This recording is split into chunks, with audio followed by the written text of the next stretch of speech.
This is Josiah Plays Dungeons & Dragons. This is the Shattered Crown campaign with DM Scito. With me are Tim and Nox, my fellow players, and we are ready to continue our adventures in the city-state of Tyr. That's right. So, last session we had an exciting time of shopping, but why should I tell you about that? Let's find out which lucky player will recount what happened last time.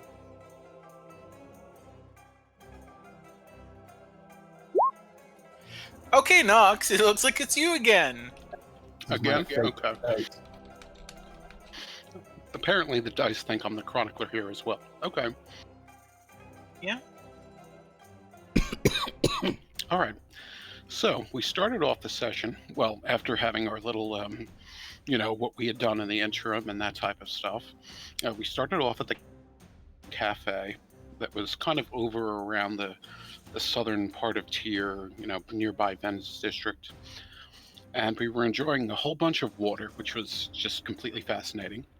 And actually some thigh. The thigh was really great. Highly recommend. And we noticed that, there was some people that we kind of recognized nearby, especially Jomo, who recognized someone of his clan, and the leader of the Freed with him. And they kind of went off talking, and this kind of piqued our interest. So, X-Clan, yes. This kind of piqued our interest, so Jomo followed, and Corwin followed as well.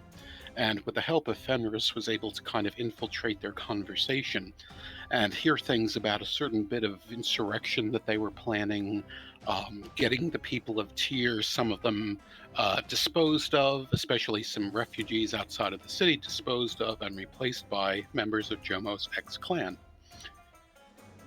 They talked about Nuko, who was apparently the leader of Jomo's X-Clan, and, wanting to meet with him to cement some stuff.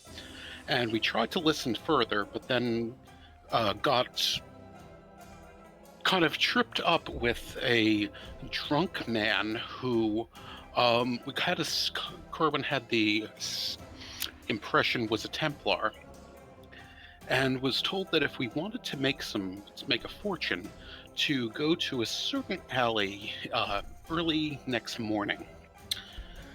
So after recouping at the cafe and having some more thigh and water, decided to go and, well, first there was, we got interrupted by Sannel. No, not Sannel.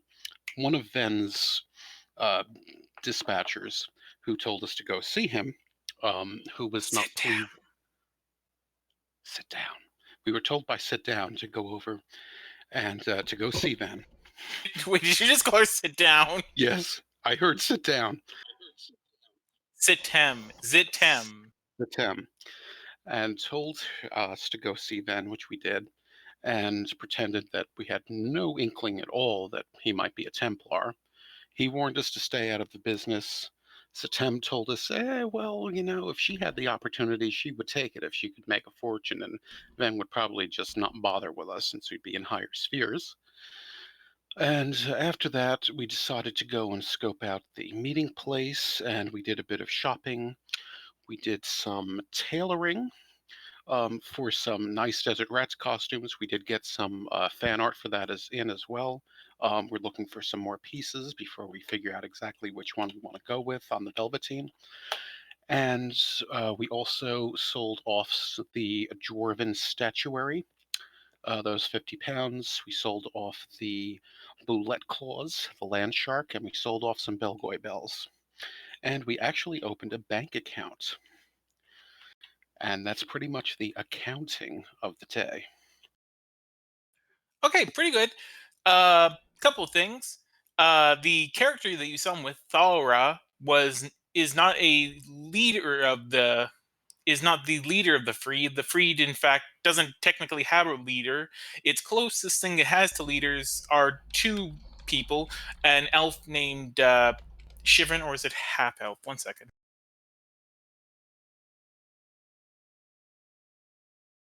Half elf. And a mole named Nori. both of which you heard speaking before in the previous interlude. Also, technically, the figure you saw was not from Jomo's clan, but from his tribe. He was from another clan in the same tribe. Another clan in the same. So there's multiple clans within a tribe. Yeah, well, with I mean, all the elven tribes are different, but yeah, that's usually how the story goes. For example, in the Silt. How am I forgetting the goddamn name of them? Stalkers. Thank you. Silt Stalkers tribe.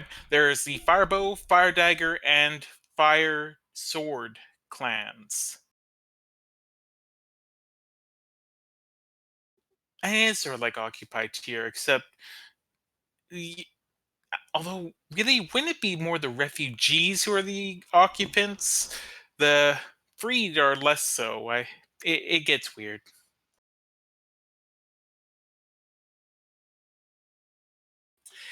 Anywho, that was good.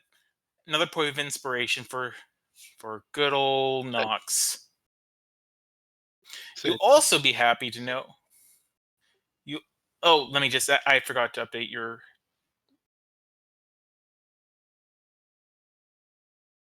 You'll also be happy to know that I've gone through the Tasha's Cauldron and everything, and all the stuff that applies to your character classes, those extra little options they've given you, I'm fine with those being included. So you can put those, you can add those to your, or do whatever you want with those from Tasha's Cauldron of everything.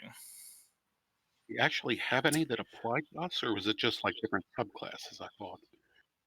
Well, they have class options, and as well as new spells that or they've updated the list of spells that each class has access to. For example, clerics, weirdly enough, never had access to power word heal. Now they do. Mm-hmm. That is weird. Yeah, it was just bards, which means that bards were the ultimate healers of Dungeons and Dragons. Man, fuck bards. Eventually, Ludo Luco can heal the masses. It's Luco, okay? Luco. Just Luco.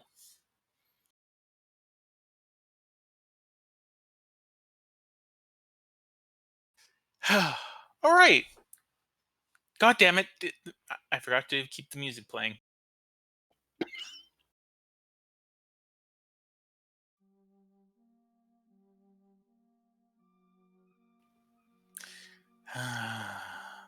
Okay.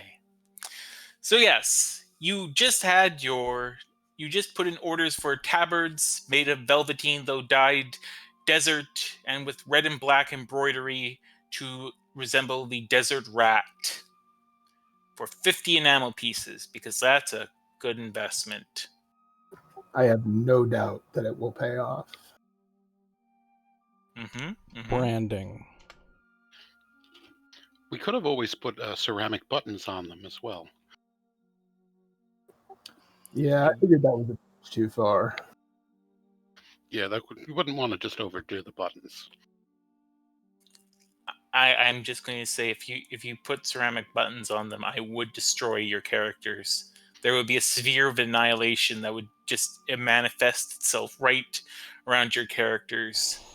We could always figure out how many buttons would go on one, and we could open that many bank accounts.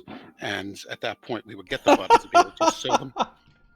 Okay, I just said button because I thought it was going to be vaguely funny, and then we drop it. My goddamn mistake. We don't drop it. It was great.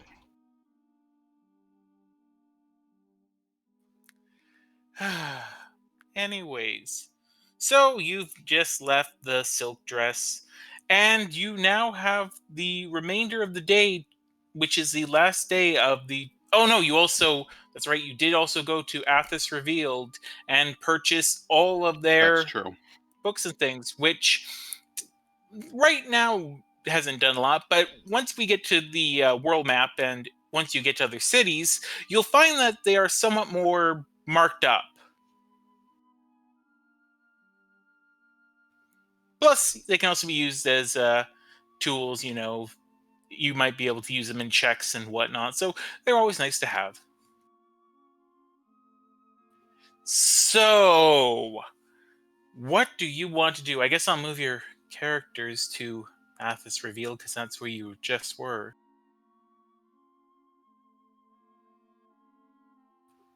There we go.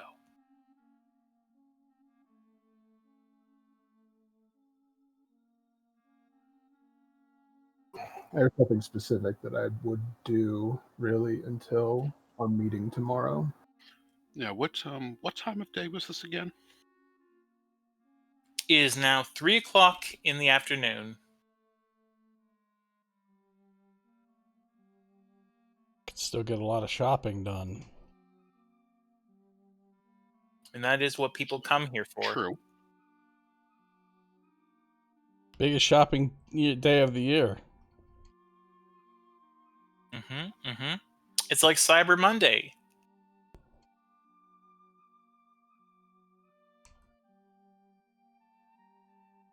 Just, with more sadness. Yeah.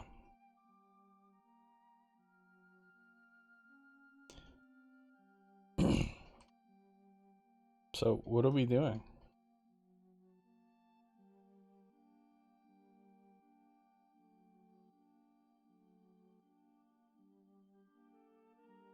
There's nothing specific I can think of. Yeah, I mean, just probably stow all the stuff we just bought in the cart. True. Wagon. I'm just saying there's important differences between carts and wagons. Oh, please tell us. Well, for one thing, carts have 2 wheels, and they can also be pulled by enixes because the fact they only have 2 wheels doesn't interfere with their tail. Whereas wagons have 4 wheels. Also, you have a covered wagon for the extra security. Is our wagon covered? Yes, you specifically purchased a covered wagon. Mm-hmm. Nice. That was smart of us. It was smart of you to buy that. I'm just going to assume it was my idea. It actually was. Oh. Okay.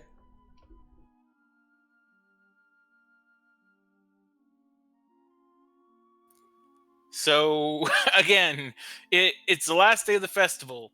You could literally do whatever you want. You could go to a brothel. You could go to Nerissa's Colors and Scents and be really creepy with all the various dyes and whatnot she has.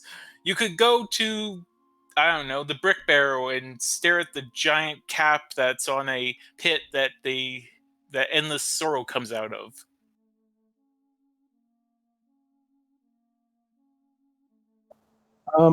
Probably just honestly go watch what's left of the games, and then call it early.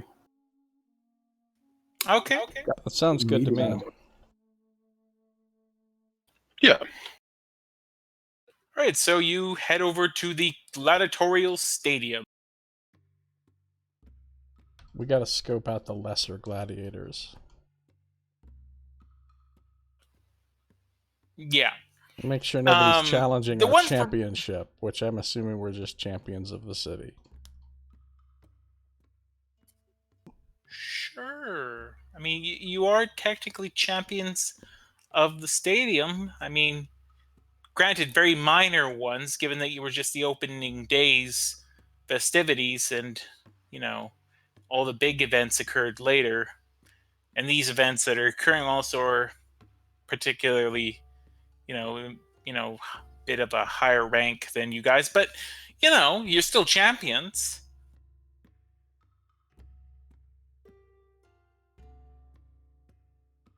It's like getting a smiley face sticker on your report card or something.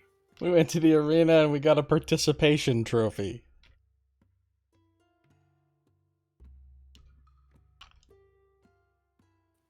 Anyways, so you arrive in time to catch some more of the gladiatorial,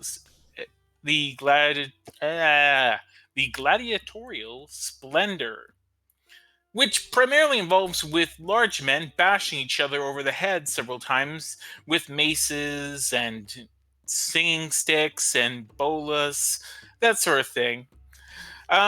There's also several other games, such as those meant to recreate old battles that occurred, and other more peculiar events, such as ones in which they must attempt to retrieve a flag from the top of a large pole. Are there any pillar ramming games? Alas, there is no pillar ramming games.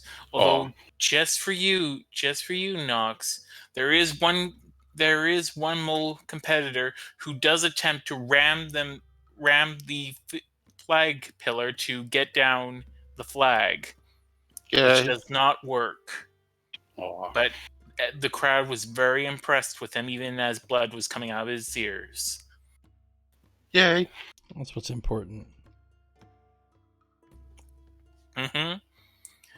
I'm assuming you're not doing any gambling or wagering on any of this, are you? No. Okay. So you watch the events until they eventually terminate at about 6 o'clock in the evening. Crone would like to use the time to paint a scene of the desert rat fighting in the arena in the gladiatorial games, like a one-on-one combatant scene.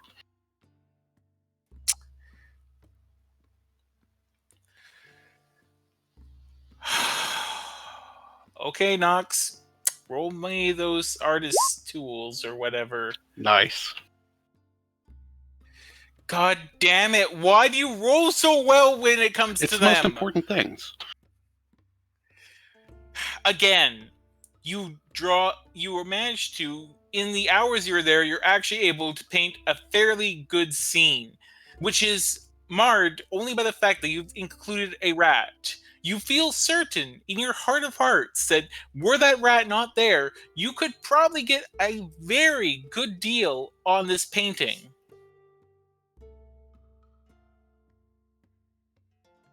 Everyone's just Socratic. Because the rat is there, you're certain you could get a truly great deal on that. True.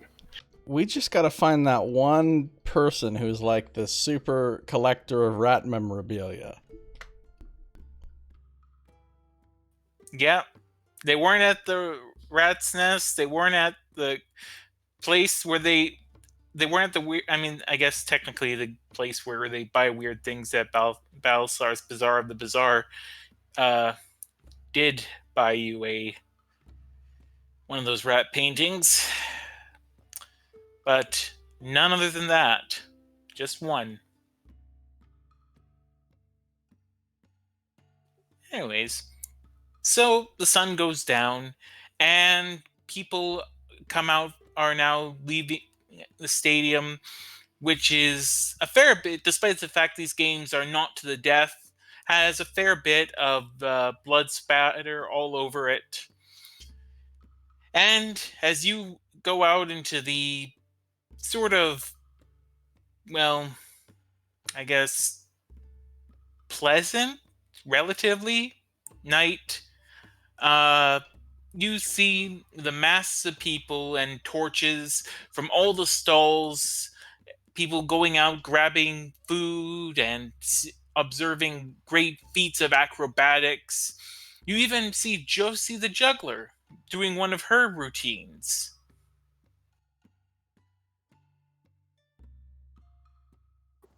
Are we familiar with this juggler? You've met her before. I'll stop and watch her routines. All right. Her routines are very well done, and the whole time she keeps up a very lively conversation with the audience. Even at several points, having one-on-one discussions with certain people while still juggling all the while. Most impressive is that the crowd can throw in almost any item into her routine, and she manages to have it pass along and be part of the juggling act with utter ease.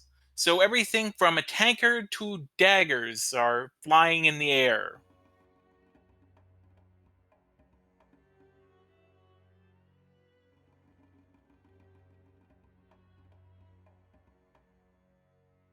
I just realized I have a festive playlist. So festive.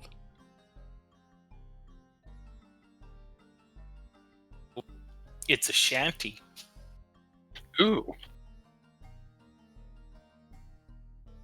This sounds like it's from Quest for Anyway. Glory 4.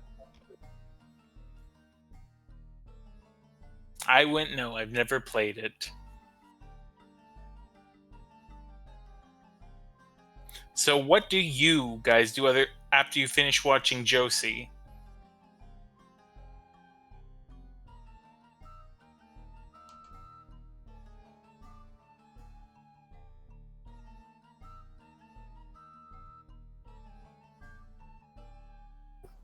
I'm just gonna head back to the Kanken cart. You truly lead exciting lives. Got a meeting at 5 a.m. tomorrow. Yeah, we gotta get That's our... a good Tidings. point. And I suppose we would have our water and food for the day if we haven't already. The thigh and the water haven't been sufficient. The thigh and the water. You basically have all had your water requirements for the day. Okay. And Corwin has had his food requirements, whereas Sinclair and Jomo have not. Are these things not covered by the enamel we're paying for our lifestyle or whatever? That was for the last 2 days. Oh, okay. So, I mean, if you want, there's plenty of food stalls. You can grab some food while you're out here. You don't have to eat any rations. Yeah, we'll stop by it. Yeah. Looks good. All right. You manage to find a stall that's selling some diced aprig, and each get a helping of that, as well as one that's selling a skewer of meat, which they are not quite clear on what it is, but it tastes good anyways. Cannibalism, check. Mm-hmm. All right, I'll have some of the, quote, iguana.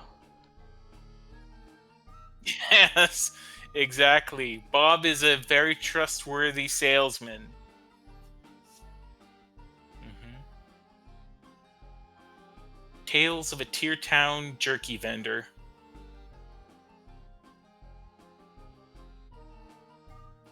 Anyways, so you are able to eat your rations for the day, and thus, now with full bellies and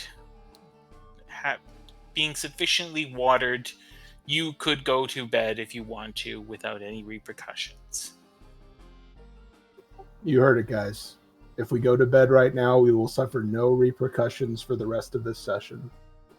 Nice. Yeah, believe that. Go ahead. In fact, act as if that is true. It will make for such interesting gaming. Hold on, how much did that human skewer thing cost? Okay. Altogether, you would have spent no more than a couple of slate pieces on the food. Each? Also, this is much. This is... No, just in total. So, just say... so, what I say? A slate piece? Sure. I'll just take off a slate. God damn, piece. I sure... Alright, that works.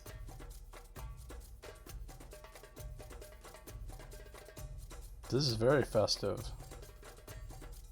I know, right? This is probably the music I should start playing first. Really more captures the sort of feel that is going up in tier right now. Although it's sort of... there's a sort of counterpoint to that with the massive hordes of refugees who, you know, even though it's the festival, outside from some of the children, like, a lot of them don't look terribly happy.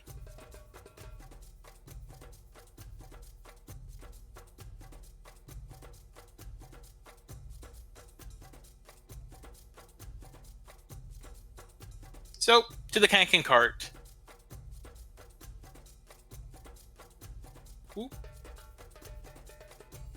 Let's just have a picture of that again. Nice. There we go. There's your home.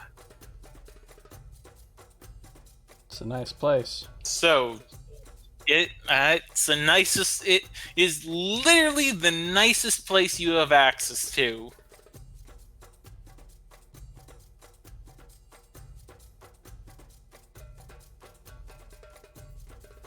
So, At least we have a what bucket. do you do now?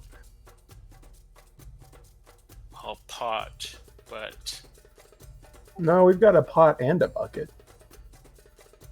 Unless that's not. oh, you do have a bucket. You do. Wow, very fancy. A fire pit minus the pit. Mm-hmm.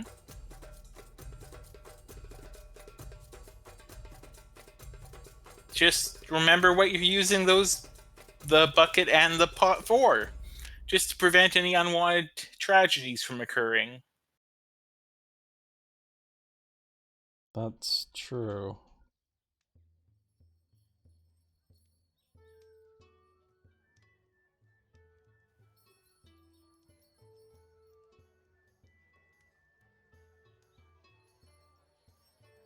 So I guess we go to bed or whatever.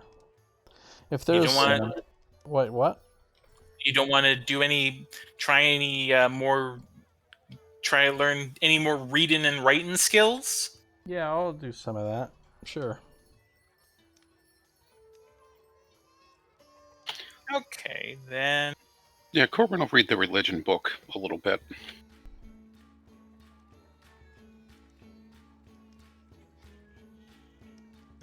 All right, Corwin. You find it to be. You find the subject matter interesting, but it.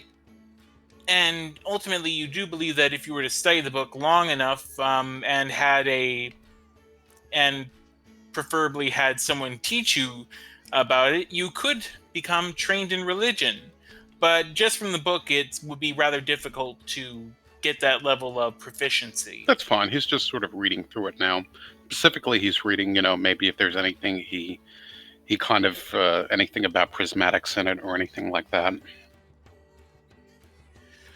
No, the term does not show up at all in the book, sadly. Gotcha. Again, the only source of information that, the only apparent source of information that you've heard of that might answer that particular riddle is this wild seer. Mm-hmm. And that went really well.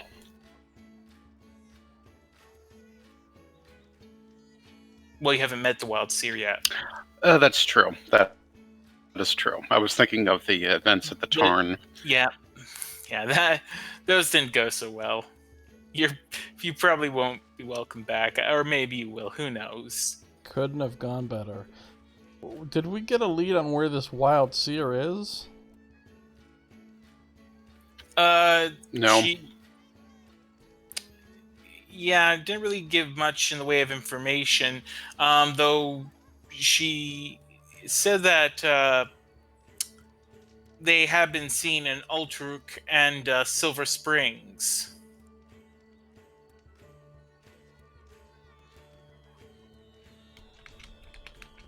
I'm making Anyway, notes. so Jomo, there we go. So Jomo, you spent about 4 hours studying with Sirshu's assistants, and you are now 81 hours away from literacy. That's great. Wouldn't that be great if you could measure literacy like that? Just go up to a person and be like, "Hey, heard you're 36 hours away from being literate. Good for you, buddy." Yeah.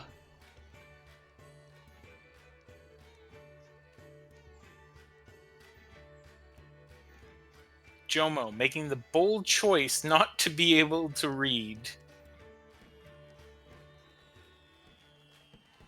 But then again, 6 intelligence. When was reading ever useful for anyone?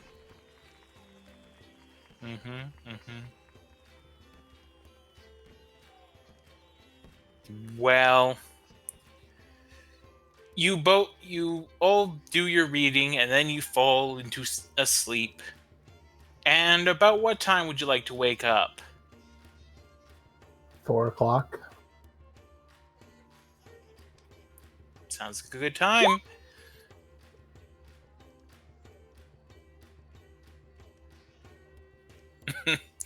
Yes, Nox.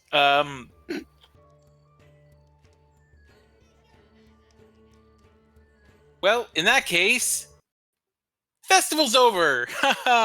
You wake up in the morning and somewhat bleary-eyed after the previous day's enjoyments and intrigue, and it's now about 4 in the morning. So back to regular music. I pray just to make it today. Nice. Well, more So meditate, you but, have. you know. So, you know what? Sorry, I've been doing this so much. But I'm just gonna run and get some water. Just getting back into doing these sessions has been a bit difficult on the old throat. That's fine. And let me tell you, I do a lot of throat work. I don't know what you're trying to imply there. Neither am I. It just sounds like something that'd be fun to say. It seems scandalous, I think. And another D&D game I'm watching, there was a character who kept saying scandalous. You'd like him, Nox. Of course, you'd also be calling him scandalous because he was a male prostitute. That would be scandalous. So I'll be right back.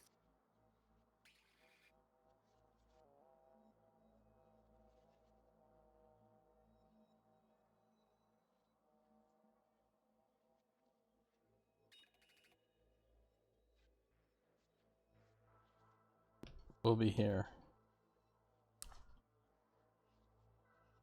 I did ice time before the stream, we're not streaming, but before the session.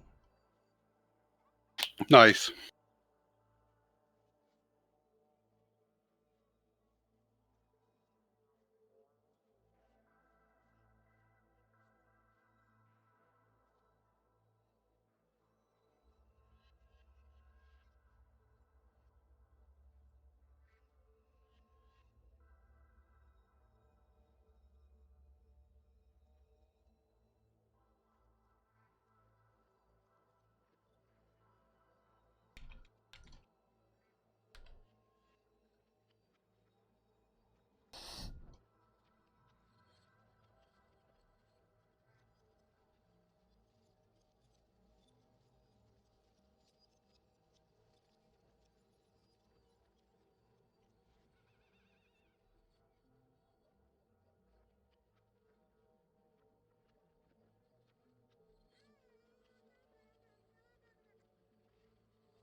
It was a festival we'll never forget. Till next week.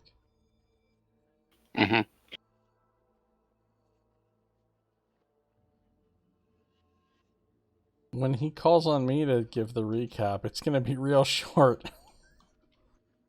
Nice. I was surprised that landed on 2 again. I'm like, really? All right. Yeah, that good old random roll. I don't even remember what I ate yesterday. Good for you, Josiah. Good for you. And 3-sided die look weird. 3-sided die are an abomination. They look more like just a weird elongated sea cucumber shape.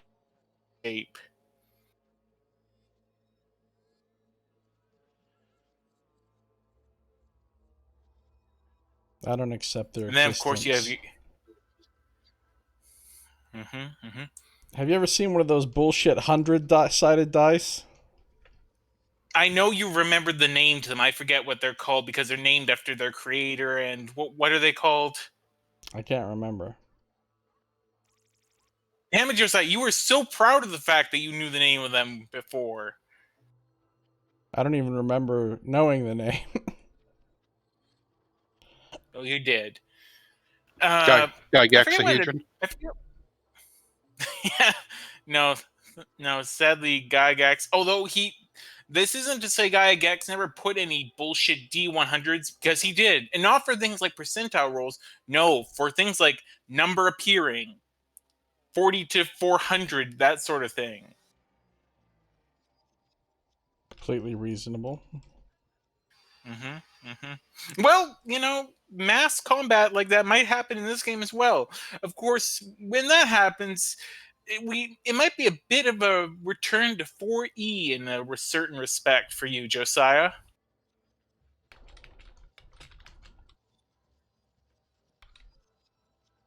Why? Because they'll likely be so below your level that it'll basically be dealing with minions. Oh, okay.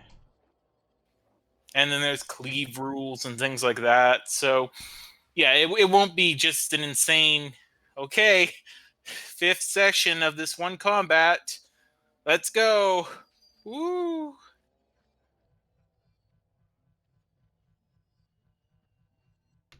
Sweet.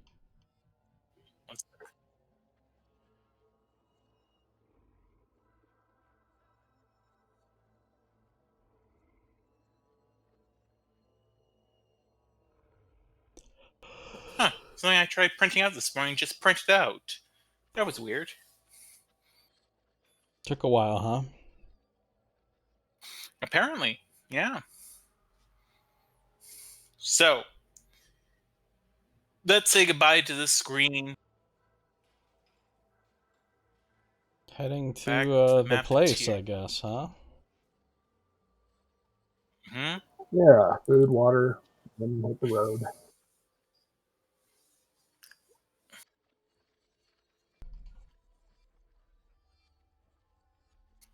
Oh, Nox. All right.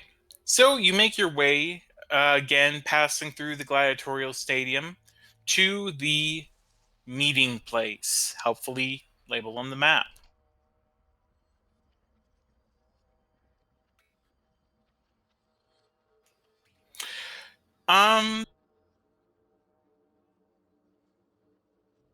So upon getting there, you first off, one of the immediate things you notice as you come into this area is that it's totally abandoned.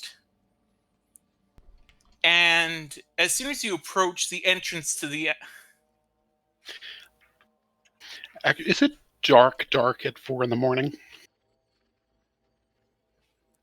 at this time of year, it's sort of lighter now in the Okay. morning. So it's not like hindering vision or anything. No. Okay. And there's torches.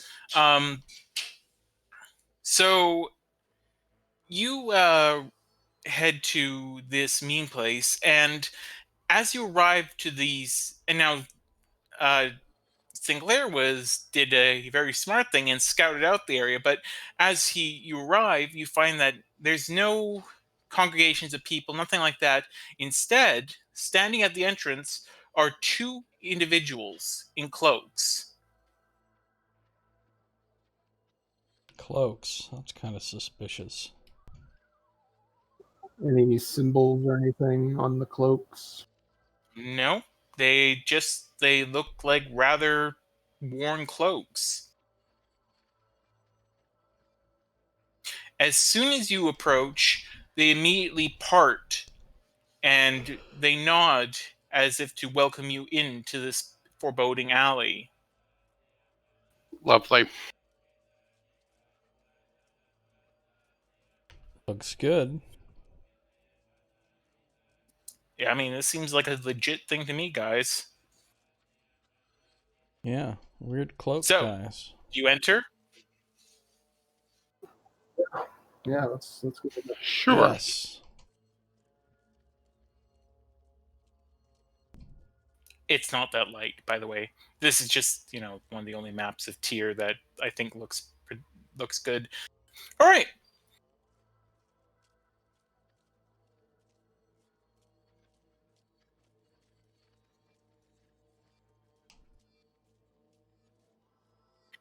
Sorry, I just realized I hadn't updated the date on the thing yet. And Nox, you're at 5 inspiration, right? Yes. All right, good. Then I'm all up to date. In the alleyway, you see 6 individuals. 4 of them appearing very similar to the individuals that you saw at the entrance, and 2 more. One of them bears a distinctly feminine silhouette, while the other shows one that is much more, how should you put it, has much more of a presence to it. So it looks like Santa Claus? Yes, it's Santa Claus. You know, the leader of hell.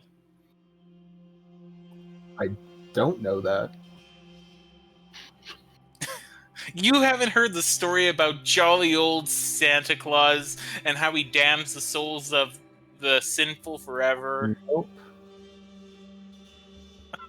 Next thing you're gonna say, you've never heard about Satan leaving presents under a tree. Definitely haven't heard that one either. You guys. So, the 2 figures who stand out from the others look at each other, and then both of them remove their hoods, revealing 2 individuals.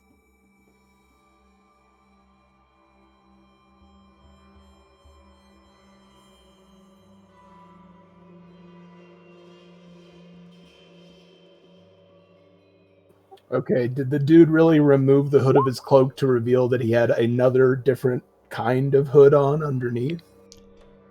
That would be amazing. Yes. In fact, I'm gonna make that canon now. Yes, he has another hood underneath his hood. So, one of the figures you recognize immediately because you've seen her before. She is Sadira of Tyr, the sole remaining survivor of the deposers, and other than Tithian, and the advisor to King Tithian as well. Well, that's surprising. We made it to the big times. There she is now in your files. The other figure, you have no fucking idea who he is, other than the fact that he has an iron pauldron on, and he's also wielding iron weapons, though he doesn't have the blades out like in the picture. Does he have a stance similar to the drunken man of yesterday? Yes, you've probably guessed at this point, and you don't have to make any rolls for this one, Corwin. Yeah, you're pretty damn sure that all the other figures, other than Sadir, are Templars. And this guy has the bearing of an especially important Templar.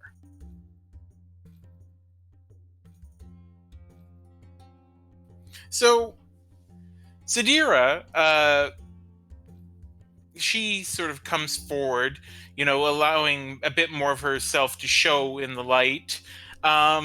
She's underneath this cloak. It's clear that she's wearing something that's significantly more high class, although a close inspection would reveal that she doesn't seem completely at ease with these trappings yet.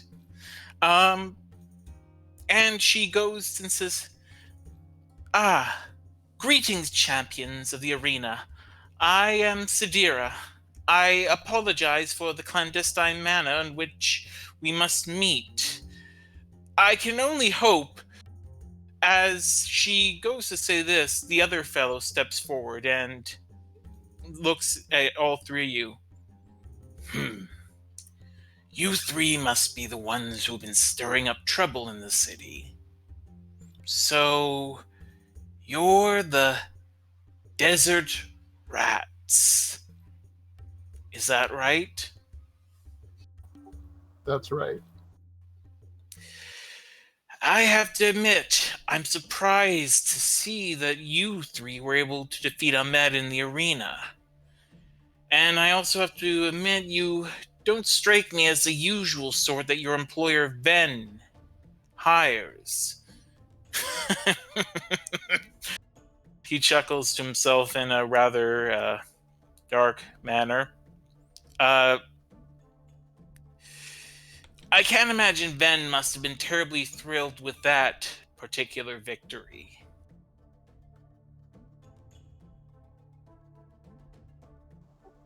Just kind of shrug and say, where's, I don't know, we do work for him. We're not at his beck and call.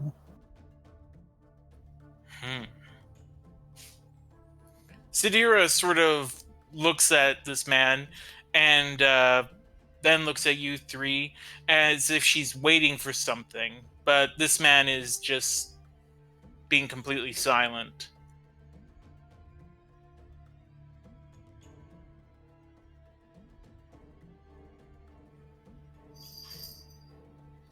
What do you do?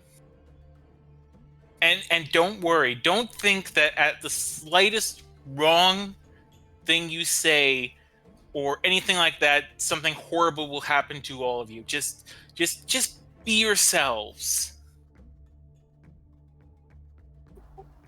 After a beat, if it becomes obvious this guy isn't going to continue speaking to us, I will look back to Sidira and say, you were apologizing for the clandestine nature of this meeting? Yes, as does my companion, I'm sure. She looks at him and shoots him a bit of. Well, it's again, you can sort of, I would say with your passive perception, you can notice this. To most people, it would just be a quick look back, but you can sort of notice there's a certain level of annoyance in her stare. This is Senior Templar Dark. Now, if any one of you want to make a history roll, and before you say any goddamn thing, that is actually this guy's name. I did not make this edgelord's name up. It's fine. We're going to call him Dark Chuckle. That's amazing. I was thinking that. I'm not going to make a history roll. Yeah, you wouldn't have any idea anyways, so yeah. In fact, Sinclair wouldn't know anyways. Corwin, you do know who this guy is. Senior Templar Dark is the Minister of Security for Tyr. In other words, this dude is Tithian's spy master. Interesting.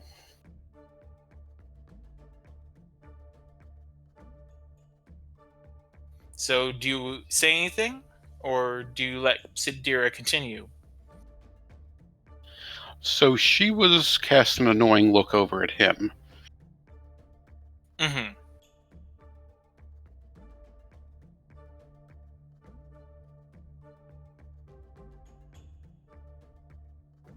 No, I'm just going to let her continue. Yeah, I'm thinking that. Corbin was also kind of wondering if there's any particular glances his way in particular. Just because of maybe some bad dreams he's had, maybe, killing another deposer or something.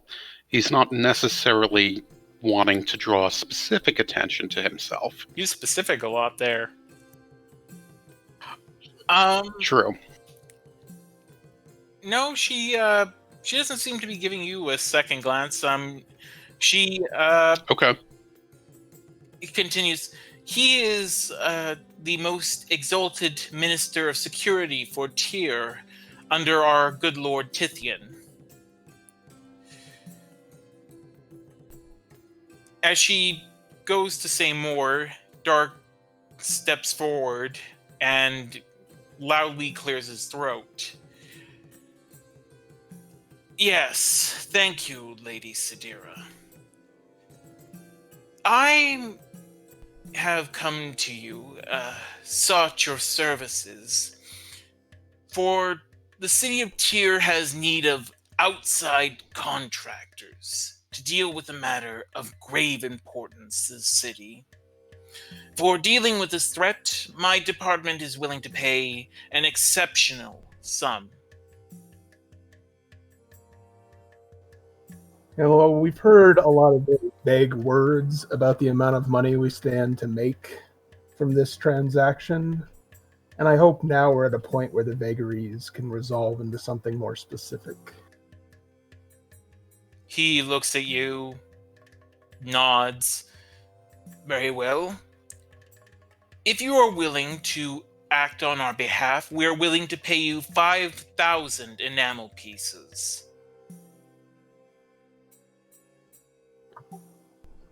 I'm going to try and play it cool, but I feel like I need to roll something for that to happen. What do you want me to roll? What roll? What are you trying to do? To not have a reaction to the opportunity of earning 50 times what we ever have before for a job. I guess that would be a charisma check, just a straight charisma check. So just roll charisma. Ooh, well, yeah. You kind of you're sort of taken aback by the sum, and your eyes widen, and he sort of had, you can see a small smile form at the corner of his mouth as he's as if to say that he clearly knows exactly how much this money would mean to you. Corbin will glance at Sinclair and then over to the spy master and well, I'm sure this isn't going to come charitably. What exactly? I'm sure we're going to be heading into dangerous territory, as it were.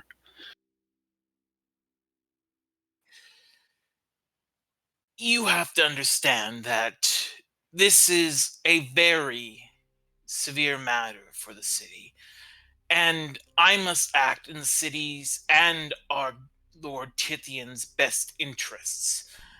As such, I must have a commitment from each of you that you will agree to this assignment before I reveal anything more. Jomo says, "Why you want us for this? You don't know us."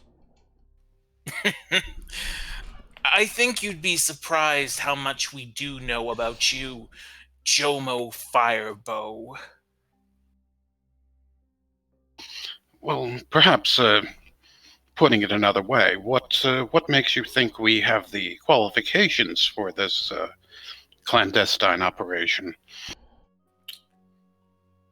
Again, a commitment before anything more.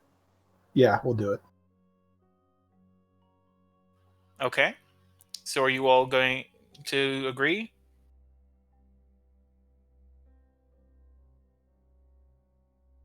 Kerwin will kind of furrow his brow, look around. Well, it seems that there's little choice besides before hearing what it is. Though I must protest. Fine.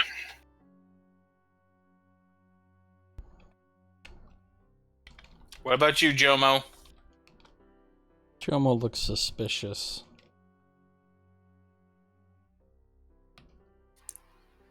Why you not got your own people for this?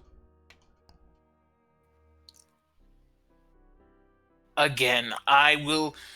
That's quite enough, Doc. We've brought these good people here, and I think that we can... I think you can say a little bit more to them, don't you?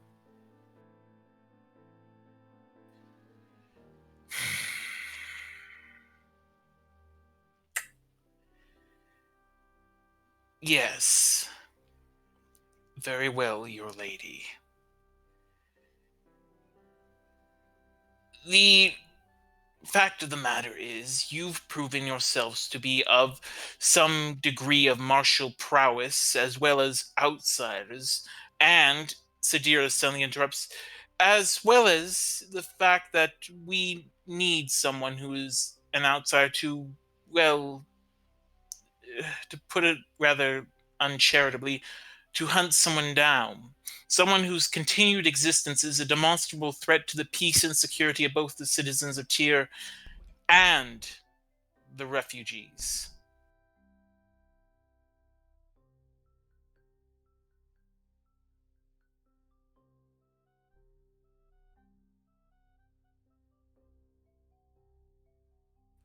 So, everyone accepting them at face value? Or what do you want to do? I'm gonna do an insight on Sadira. Okie dokes. That's Yeah. her. Me too. Siglair, she seems genuine.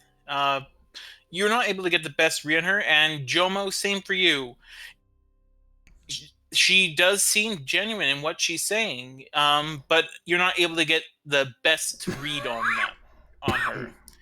Corwin, you on the other hand, get a very good read on her, and she does indeed seem to be completely genuine, although it does seem that she's holding her tongue perhaps on one or two details, though you're not quite certain what those are or why she is doing this at this point. As well as that, you also are noting that you're also able to notice that Sidira seems to be getting visibly annoyed with Dark's secrecy.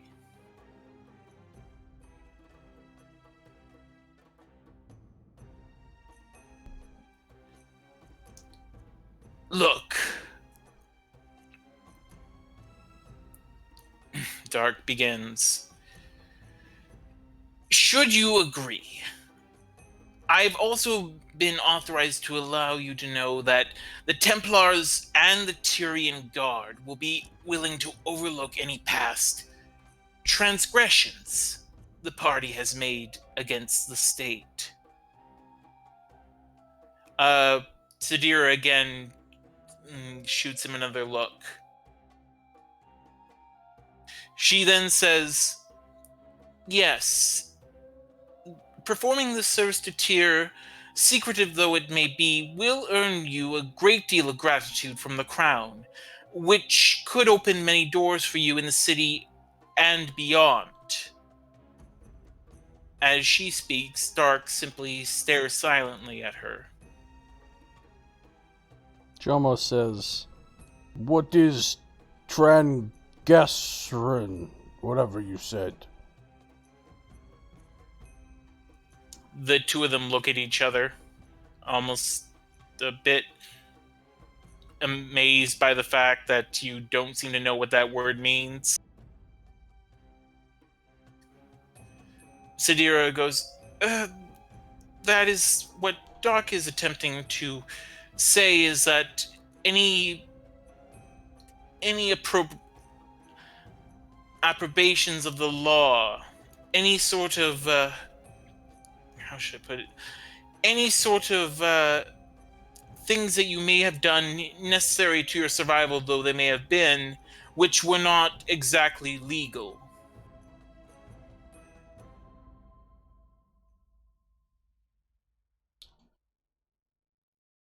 Oh. Alright. Jomo is in. Dark grunts in approval and then begins. My organization has identified a very dangerous individual by the name of Kadir, who is actively working to undermine Tyr's interests. He has secreted himself, potentially with some of his associates, in a section of Under Tyr. As I previously mentioned, for the task of removing this threat and returning with proof, we will see rewarded with 5,000 enamel pieces. You will have a week to finish this task. I will also note that the section of Under Tyr that Kadir has gone to ground to is not well explored, and is located beneath the southwestern warrens. The only entrance on record by the Templars is located beneath an old wine storehouse, now known as the Screaming Cellar. I believe you're familiar with said establishment.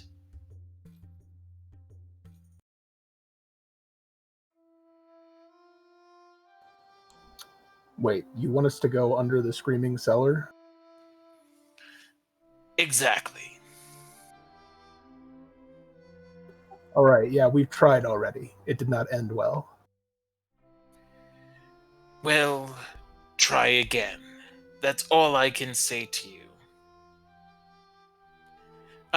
Searshoe flares up at this time and says, "Alright, this seems highly suspect. Why exactly can't the Tyrian Guard or the Templars do this? If it's just a simple manhunt."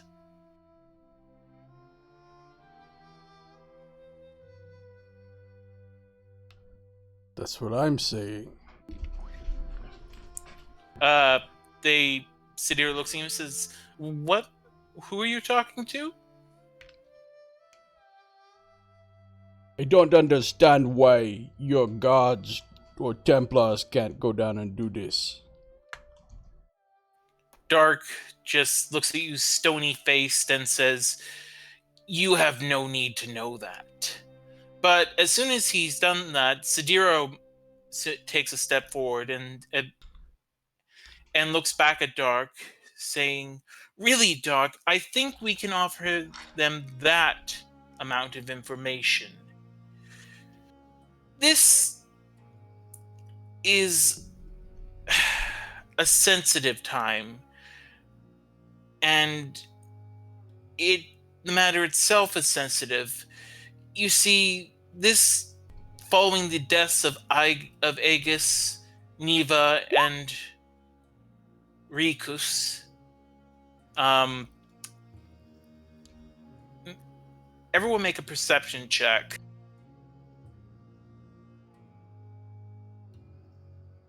Well, we're rolling those 20s before.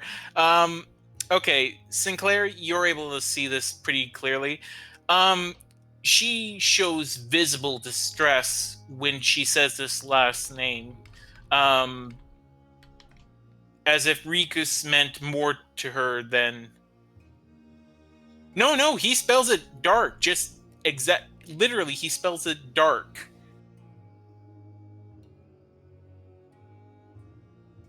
I know, right? The brain trust this was TSR at the time, decided to make the leader, the spy master, named Dark. Because they had real good ideas that they thought thunk.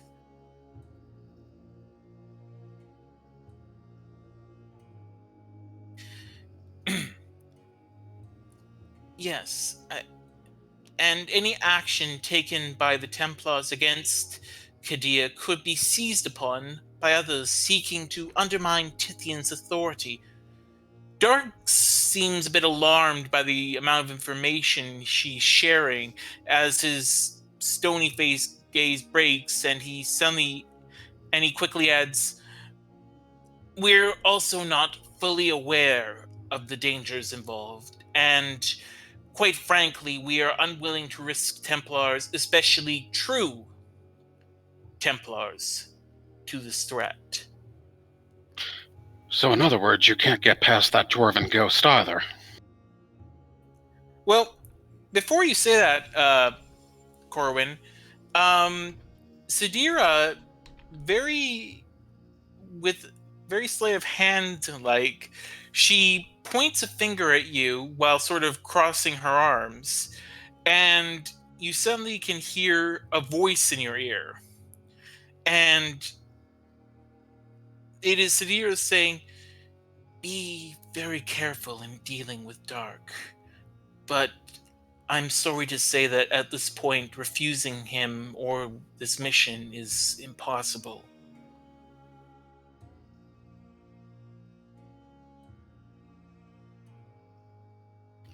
Carmen will give a little wink back and then sort of brush his eye as if he just had a grain of sand just fly into it or something. Okay.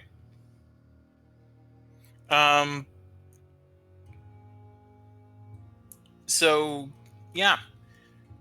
Do you still want to say what you said to Dark? Actually, yeah. Mm-hmm.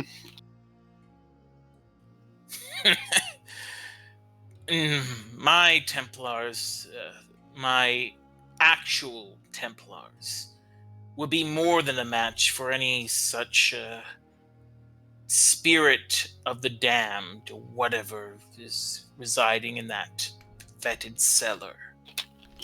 So, in other words, you'd be willing to clear it out for us and sort of pave the way forward. Excellent. We'll take you up on that deal. Again, this is one of the only known entrances to the Underdark, to Undertier, and we are unwilling to put agents there who might otherwise tip off our involvement. Okay, what else can you tell us about this quarry? How are we supposed to find him? As I said, we know remarkably little about the section of Undertier.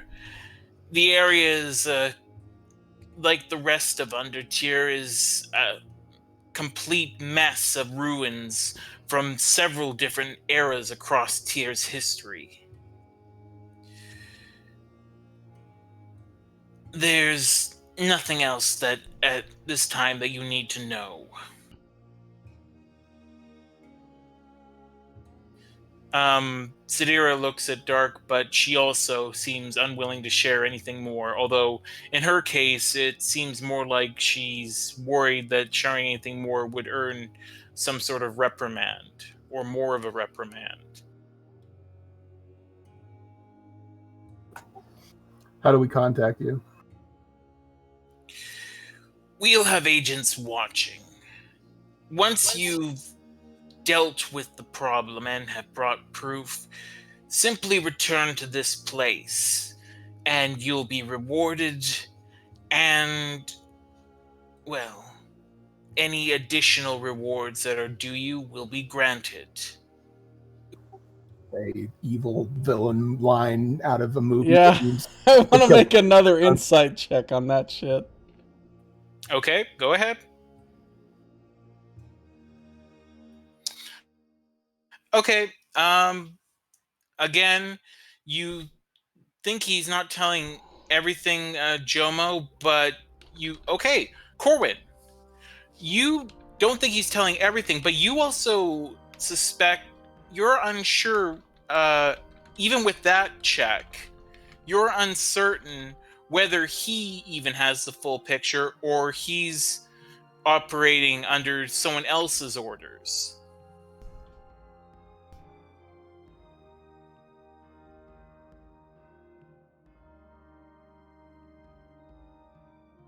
Yeah, Corin will kind of give him an appraising look as he says that and just sort of consider that possibility.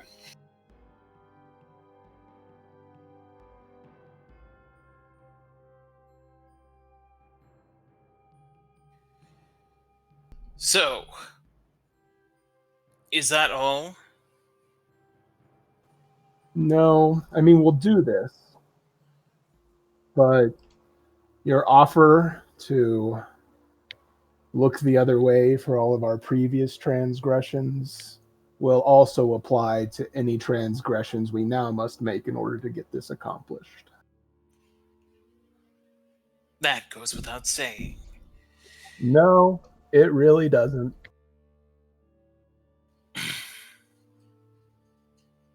He again gives you a bit of a smile, but you're not quite able to get the sense if it's a sardonic smile or if it's one of amusement or if it's one of annoyance. He just gives you again a very hard to read smile, and then turns to the rest of you and says, "So, before we depart, I must have assurances once more. You accept this task, correct? I do. Yes. Very well. Very good. I will remind you that you must say nothing of this to anyone else, and you must be discreet. Not for the least reason being that it is officially illegal to enter Undertier. This is... Sorry, I laugh at that. It's illegal to go someplace where you can't enforce the law? Okay. There are things under tier streets which could do the public a great deal of harm if awakened. Things? Threats. I'm sure you'll do the research necessary to get an idea. Well, since we're on a time frame, perhaps informing us, maybe not keeping us in the dark, might help in this endeavor. I can only give you general ideas about it. This section of Undertier has not been fully explored. The major threats in Undertier tend to be creatures, undead beings, aberrations. We have even heard rumors of Wanti operating beneath the streets. Do we have any idea what those are? Make a history check.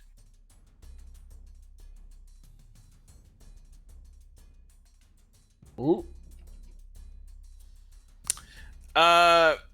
Yeah, none of you really know what a Wanti is. What is that?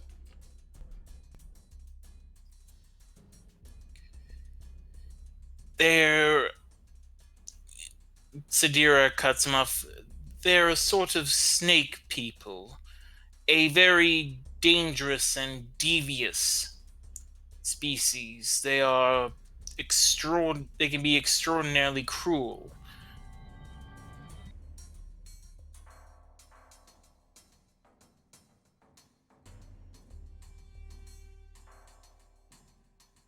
Does that answer all your questions?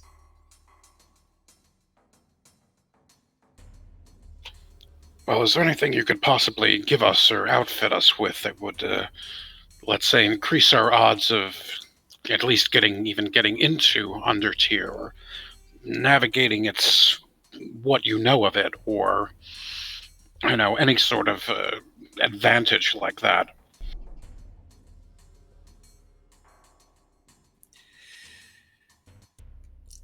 Unfortunately, no. There's nothing we can offer you without creating a paper trail. I would, however, if you are so worried about what lies in the Screaming Cellar, do some local research about the being that lies there. It may assist you in defeating it. I assume that's all. Well, perhaps I should rephrase. I mean, if it's been there for so long and people have gone in theoretically through that way, since it's the only way you know, there must be some way of passing by it. We agree. We suspect there's another route into the Undertier, that region of Undertier, but we don't know what it is.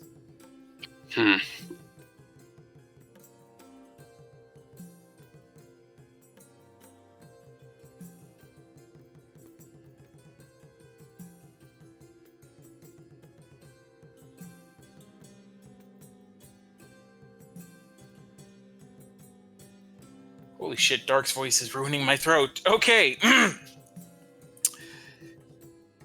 Before we go, could you just tell us your life story real quick, Dark? Nice.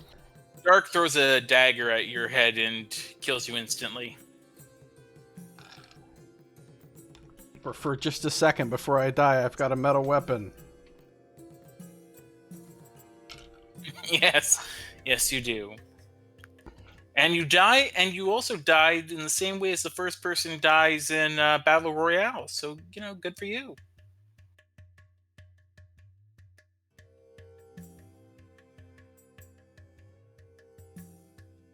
You haven't seen that movie, have you? I don't know if I've seen it. You watched it back in the day.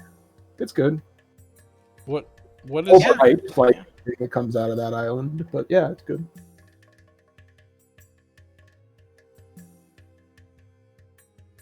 Okay, we do this. Anyways.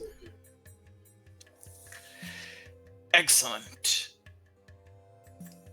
In that case, and he makes a small motion with his hands. Everyone again roll another perception check.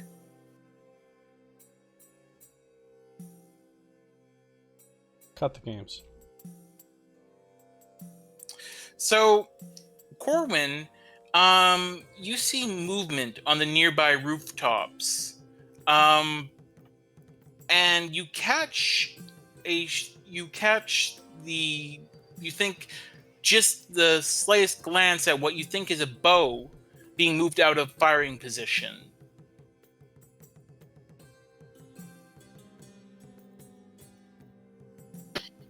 Carvin will kind of glance up to where he saw it and look back and, really? I don't know what you're talking about. You made it part now. We will find our way back to the Templar Quarter.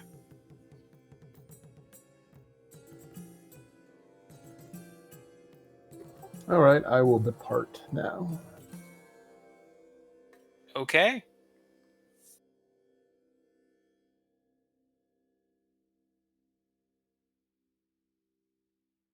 So, you depart the meeting place, and do you stick around or do you just clear the area completely?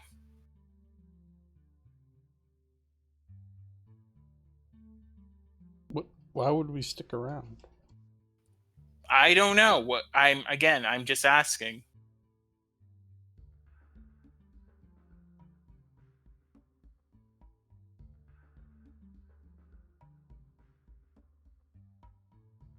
Okay. Yeah, you need to find a place to sit and talk in relative privacy.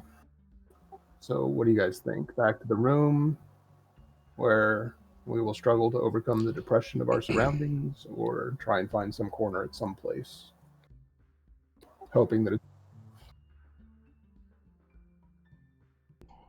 We can always go to Shadow Square, says Searshoe.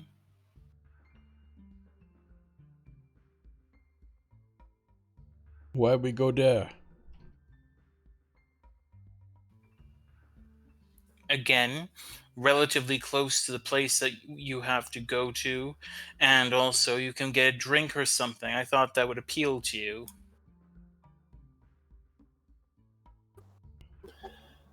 Scito, so I have a quick question, just based on something that happened in that conversation where I might need to reassess my thinking. At a point, it almost sounded like Dark was referring to the Screaming Cellar as the name of an operation or I don't know if it was a tavern or whatnot. Whereas I thought that it was just a Screaming Cellar. It's become known as the Screaming Cellar. It's basically just a cellar where people know something horrible goes there. Basically no one other than you guys who goes in has ever come back out. And there's a lot of screaming. It's not actually the name of the building that it's under is now unknown. It's like a tourist attraction now. It's like in Rick Steves' Guide to Tyr. While you're in Tyr, check out the Screaming Cellar, a local favorite.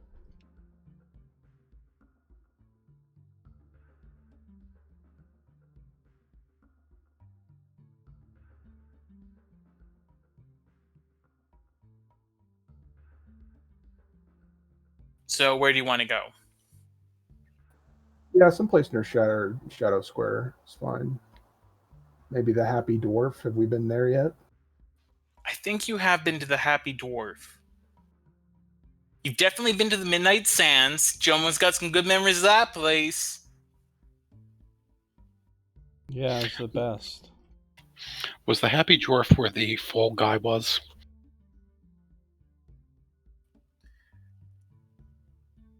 Yeah, I believe it was. I believe that is where he was.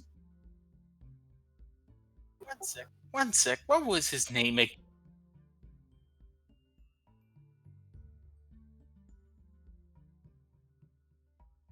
Yeah, it was Happy Dwarf and it was Trock. You got him fired for accusing him of trying to smuggle out a dead patron. Yeah. Mm-hmm. Mm-hmm. The fall guy. Yeah. And before that, he actually worked at the Midnight Sands and he got fired from there when you got poisoned, Jomo. And then and now he's working for Ven. Well, in fairness, he deserved to get fired for that shit.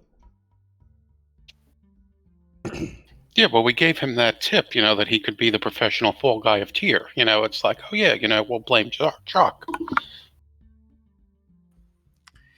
Yeah, not sure how much he likes that idea. Look, you gotta go with what you know. He's got a marketable skill. Okay. Getting fired. Mm-hmm. Not really sure that's marketable. In fact, I think it's the definition of being an unmarketable skill.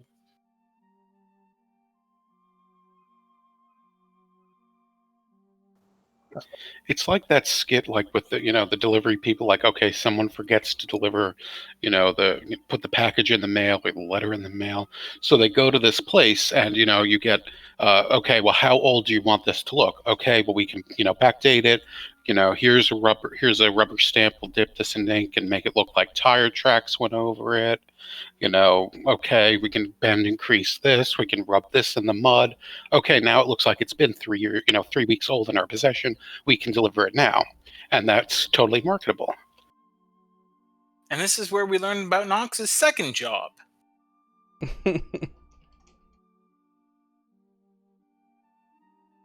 Old mail forgery. Okay, so which one of these places? I mean, there's literally half a dozen places you could go here. You could go to Rikus's old hangout, the Red Kank. We could hang out in the burned out ashes of the bottle of Posey.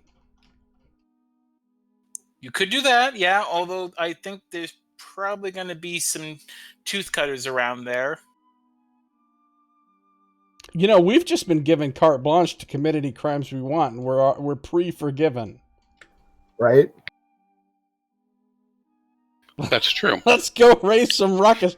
We thought we had to get information about Undertier at the Hungry Hungry Halfling. We don't know how everyone there got slaughtered. We could go and steal that magic item from Carlin's eye. Oh, we're forgiven. Yeah, I don't think that's quite what he meant when he was saying that he was going to give you absolute free pass. But if you want to interpret it that way, then sure. Look, as long as we get the guy that they want us to get, they're not going to care what we do between now and then.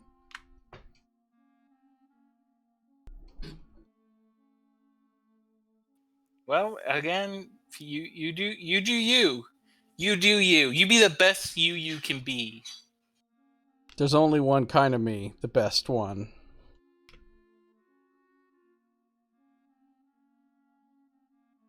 That's kind of true of everyone, really, if you think about it. Mm-hmm. All right, the Fortune Oasis. The hell is that? No, it's the name of a place. I'm just trying to pick some place we haven't already destroyed. That's a gambling hall. Oh, for fuck's sake.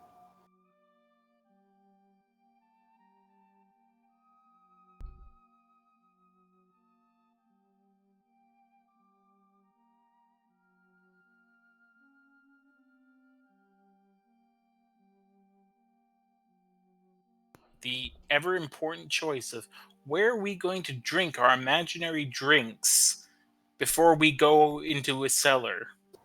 Let's just go there and go to the place that looks the emptiest. Yeah, good idea. Okie doke.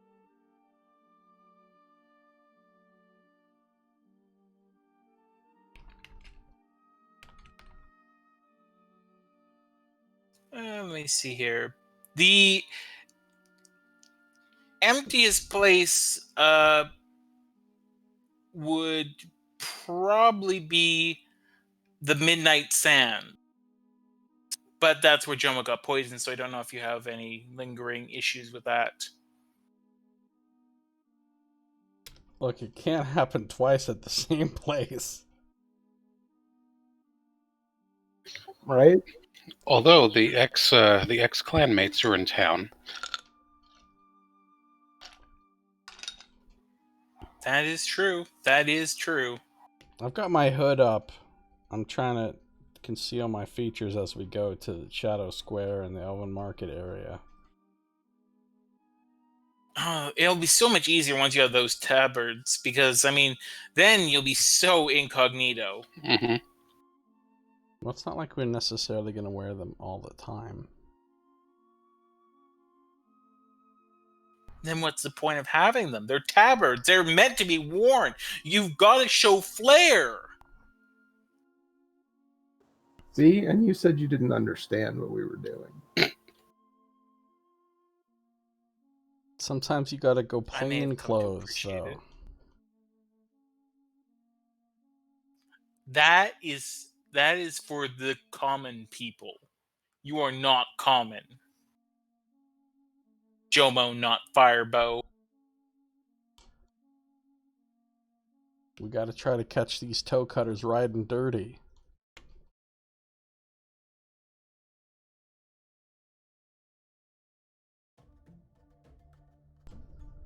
Okay. I'm going to just say you go to the Midnight Sands, and then I'm going to go to the bathroom. Because I time things super well, so there's constant interruptions. I am the best at this. Okay. Be right back.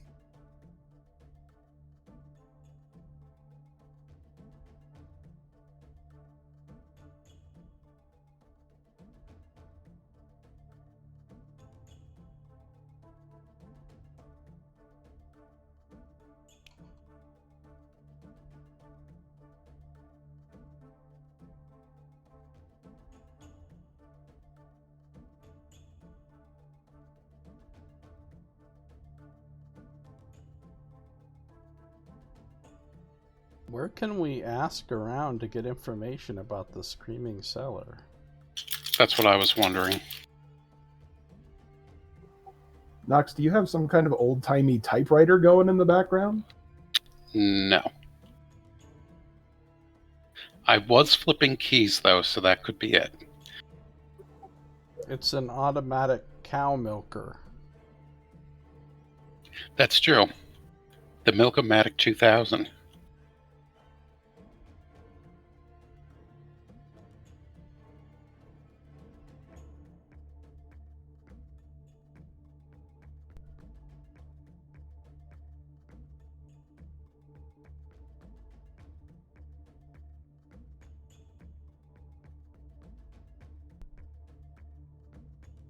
I feel like maybe the Hall of Lights or the Wanderer's Chronicle. I mean, the Hall of Lights is a cleric who might have maybe some information on spirits and that kind of thing. Wanderer's Chronicle would be more arcane, might have knowledge of it from that aspect, and also history and all that kind of stuff. Oh, and then didn't we use some contact at the House of Fingers to find out stuff about the bottle of Posey? Maybe they also have other knowledge about different places in this area? That could be. There was a contact with Ven, and it was something like, oh yeah, don't use my name, something to that effect. I feel like it didn't go too well at the House of Fingers, but I might be wrong. I forgot what the House of Fingers even is. Is it just a house full of fingers?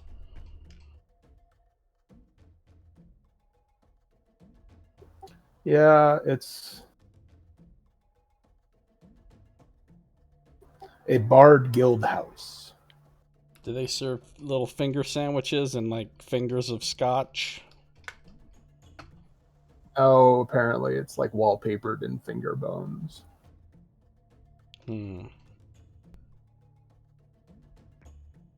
It takes a lot of dedication.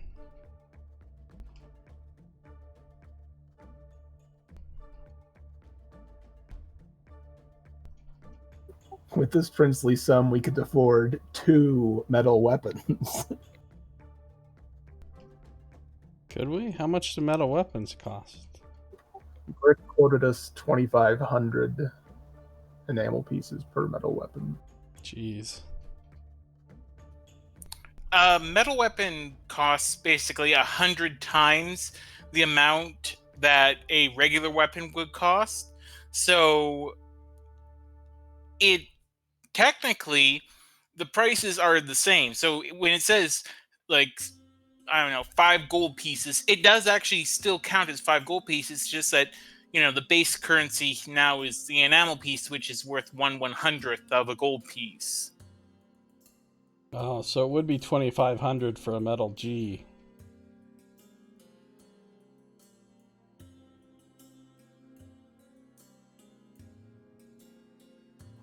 Also, new rule, I vote that moving forward we only accept jobs whose payout is cleanly divisible by 3. Nice. You should have haggled. That would have gone over well with those guys.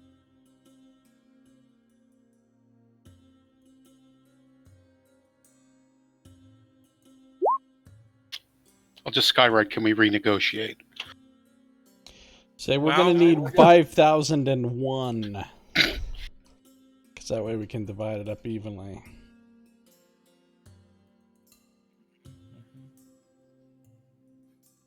Well, I mean, I don't know what to say. Anyways, you're now at the Midnight Sands. Again, it's a very high class tavern.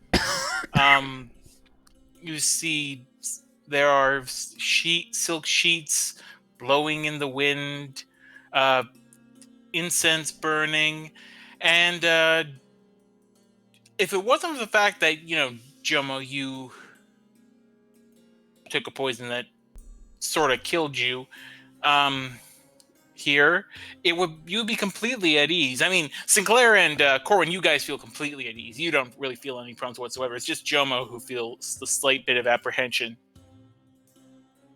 Yeah, that wasn't traumatic for either of us two at all. That was fine.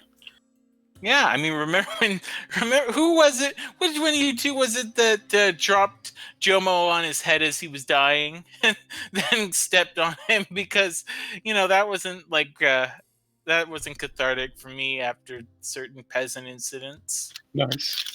Yeah, that was Sinclair. Corwin ran off to the chapel first. The Great March of Burning Inspiration. Ah, good times. Good times. Speaking of which, let's look at the inspiration tally now. So we got a good 0 for Jomo, 1 for Sinclair, and 5 for Corwin. Yay. Well, I guess one person's going to be surviving this adventure.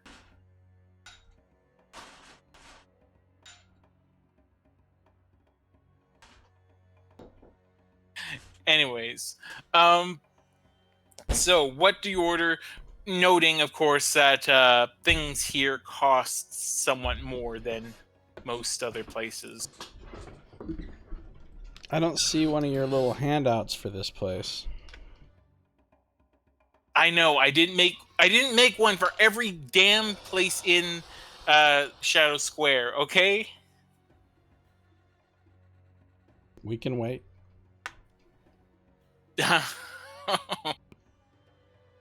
I will. Now, obviously, we get like the almost poison discount, though. You know, it's Athos, man, and you're not that far away from the Bard's Quarter. Poisonings are not that unusual. All right. Hell, you're lucky this isn't like Japan where they make the families pay. They try and make the families of people who commit suicide pay for the decrease in an apartment's value, and have some sort of tax on people who survive poisoning or something like that. It seems like something that Athos would do.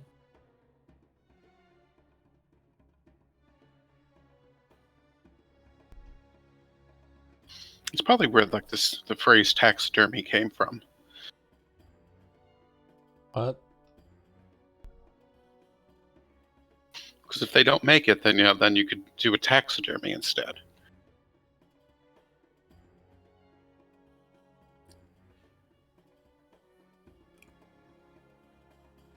I have no words. Anyways, so what do you want to drink? What do you want? They have several types of ale, beer, wine, especially wine. I don't want anything. Yeah, I mean, given that it's like probably 6 in the morning at this point. You know they're Well, not going to let you stay in there if you don't get something to eat or drink. Yeah, so whatever tea, coffee, whatever the morning drink is. They don't serve tea. They have milk. That's what killed me last time. Yes, it was. Corbin will have a wine and cheese plate. Okay, sure. That will come to about what sort of, in terms of the wine's quality, what are you looking at? Just like a nice breakfast wine. Okay, like sure. extra grapey.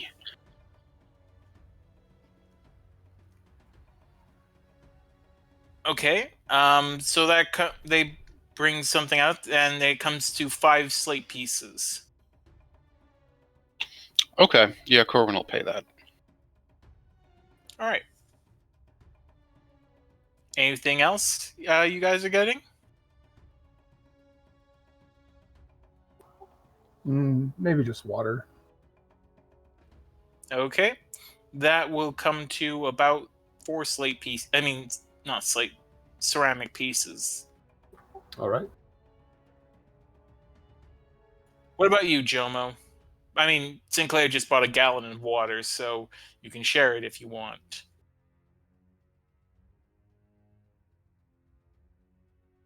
Yeah, you know what? I feel like tempting the fates. I'll get some milk. Okay, yeah. So they bring a gallon of milk out to you, and that's 6 slate pieces.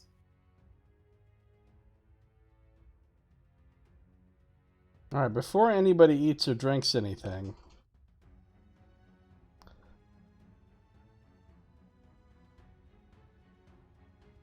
I'm gonna cast Detect Poison and Disease on all this shit. Okay.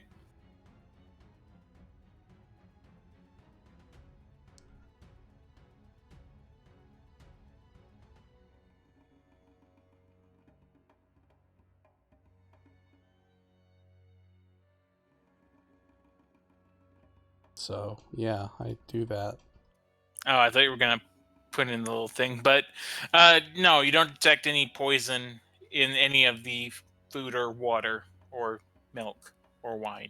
Or surrounding area. The flame Yeah. says it is safe. So I'm drinking some milk. Yeah. Delicious, delicious goat's milk. Corbin will stab a piece of cheese and sort of wave it around a bit before eating it as he says, well, this job should be a breeze. Wait, Please what? tell me you didn't make the He pun did. I think He you did. did. He Of totally course I did.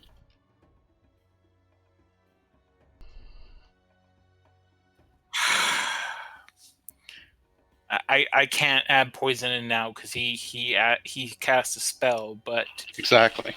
if I could, he did the smart thing. He waited until the spell was cast. We are safe to pun. I say again, safe to pun. Nice.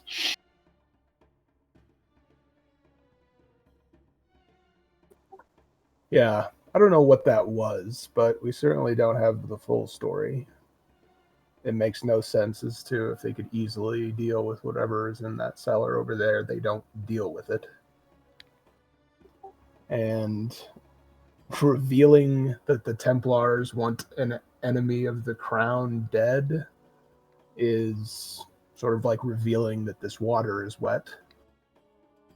So I'm not quite sure why that his claims of secrecy amount to anything. And have we heard this name before, Kadir? It sounds familiar. Nope, never heard it before.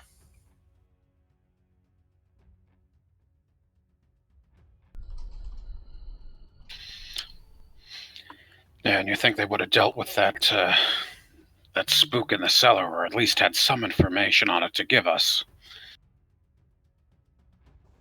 Yeah.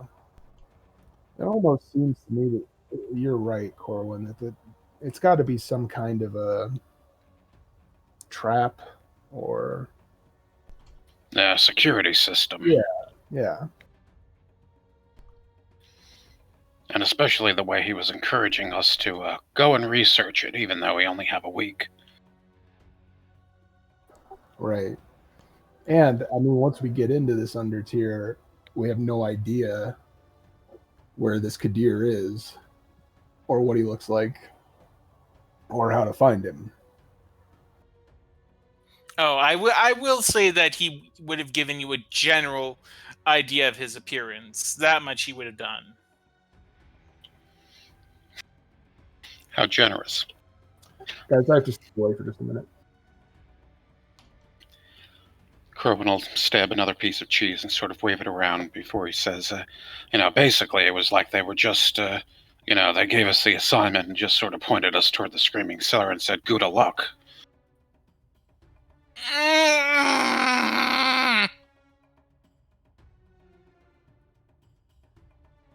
What? Corwin eats the cheese.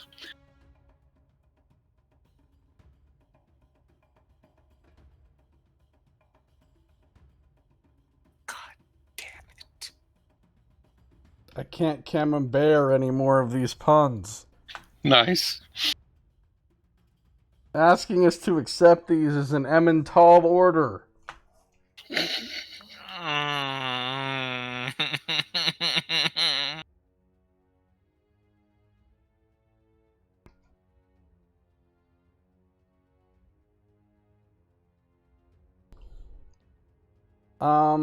I have a question for you, Scito, which I will ask as soon as I look something up. Okie dokes.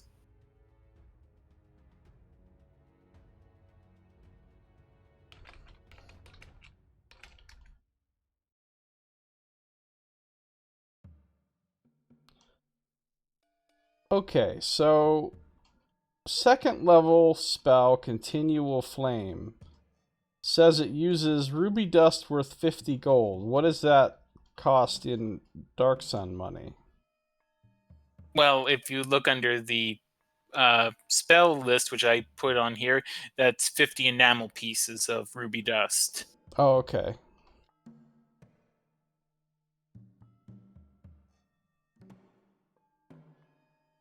If we're going to be going down into some crazy dark subterranean area, it might be worth making one or two ever-burning torches.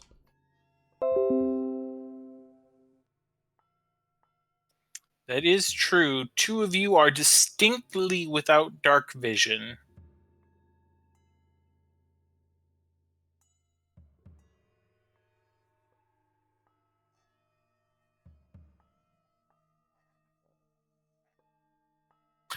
other than that, yeah, I mean, Mm-hmm. Corwin can do that. I'm sure Sinclair has some mystic power that just allows him to have blind vision up to 120 feet or something. Probably true sight.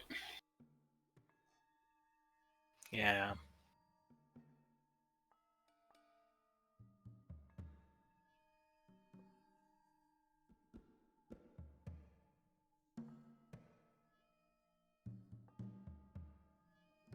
I like how how it specifies a willing creature. Like there'd be some reason why you'd want to force dark vision Mhm. on someone. No, I don't want to see. Well, actually, someone in Athos probably wouldn't be willing to have a spell put upon them. That is true. That is true.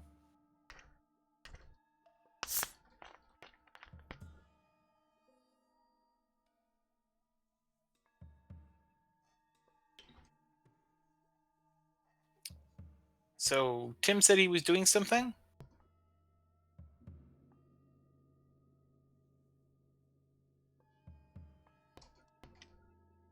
He was hearing all those cheese jokes, and he said, "Cole, be back." Nice.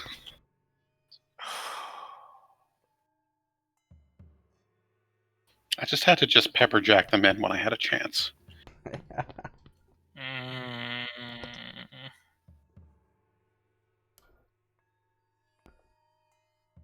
Wasn't even my thought when I got the wine and cheese plate. It just came to my head. I know, Nox. You're a very special boy who has very special talents.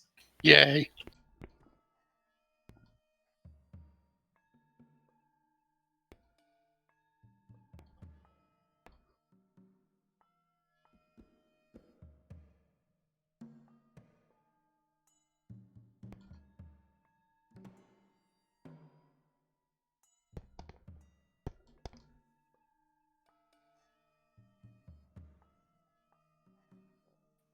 Okay, yeah. Just waiting on Tim. Oh. Wait on Tim. Yeah. So I would say Saoirse would suggest her own hypotheses for several of what you've posited. As for why they haven't cleared up the Screaming Cellar, well, Templars really couldn't give a shit if people are dying from something like that. I mean, it really, they'd care if, like nobles or the whatnot were dying from it, but this is the Warrens. It's not, these aren't really the sort of people that they care about going missing. But they wouldn't want to investigate Undertier. Well, again, there is technically a injunction against going into Undertier, which would look kind of bad if Templars were just going underground. Plus, if they're being seen entering into Undertier, then that would also, if anyone saw them, then they would know a place to get into Undertier as well. So.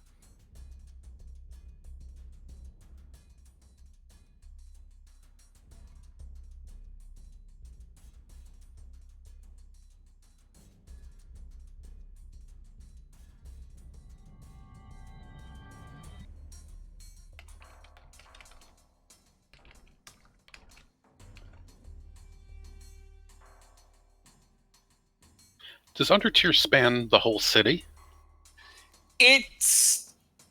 There are sections of Undertier under most of the city. They're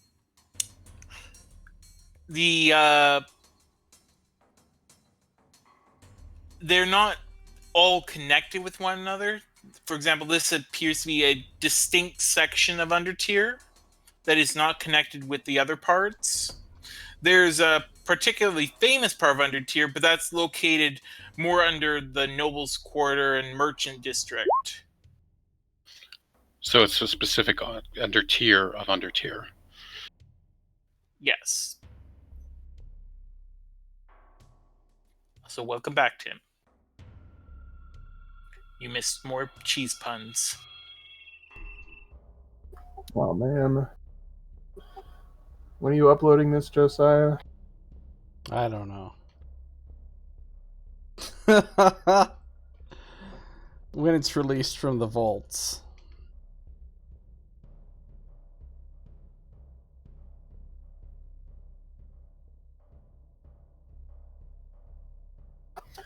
Okay, what do we have? Why are we using dark vision?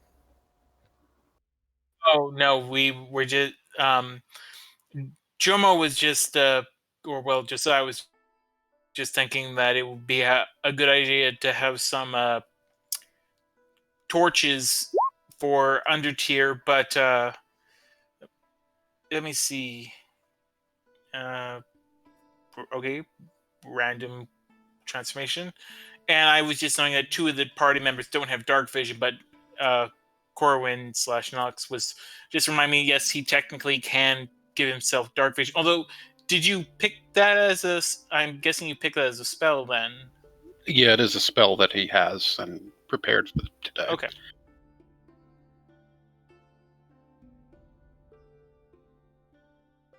Handy.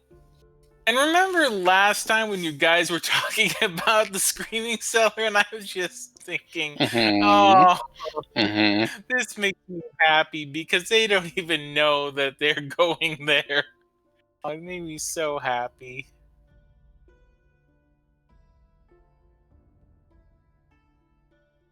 And once again, it's not like I just pulled out that there's an entrance to undertier out from under for my ass or that sort of thing. That again, there's actually the Screaming Cellar does host an entrance to undertier.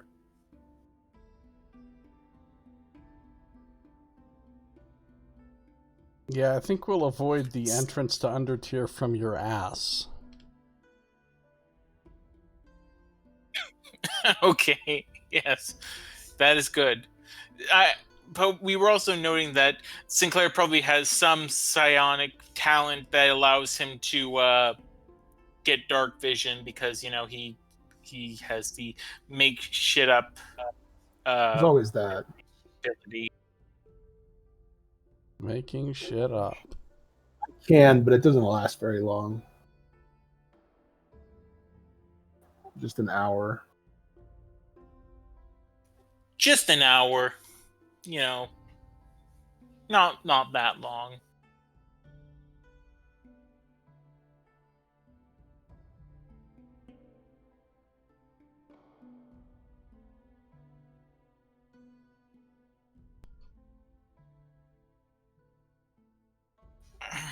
Okay. So, are you guys talking about anything else? So what are we gonna do?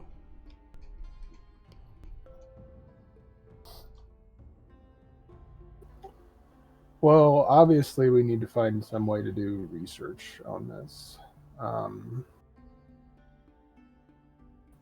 Which again, I don't know anything about how to do research about this. you'd think that lovely Templar would have at least pointed us in the right direction in that regard. Yeah, he was remarkably recondite, wasn't he? Was remarkably made up word.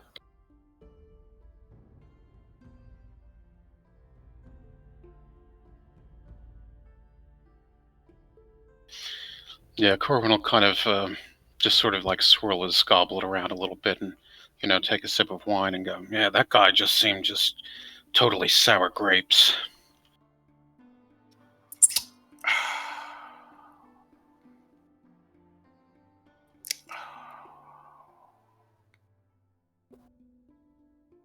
And it's not even a good pun because it doesn't even make sense given what sour grapes are, but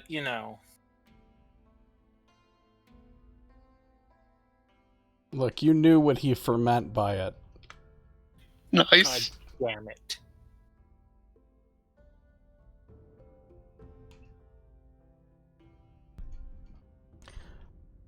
So I'm just right now looking up to see if there's anything about the Midnight Sands having any sort of structural integrity problems.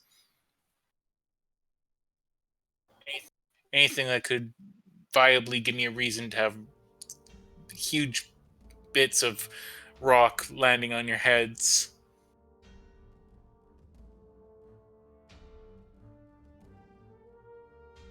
How does changing what spells you have work? As a wizard? As a cleric? I'm pretty sure it's the same, actually. You just pick them at the start of the day. Yeah. Except as a cleric, you basically have access to, like Your all the list. spells at once. Mhm. Yeah, you have your whole list like available, and then you just pick from that. That's right.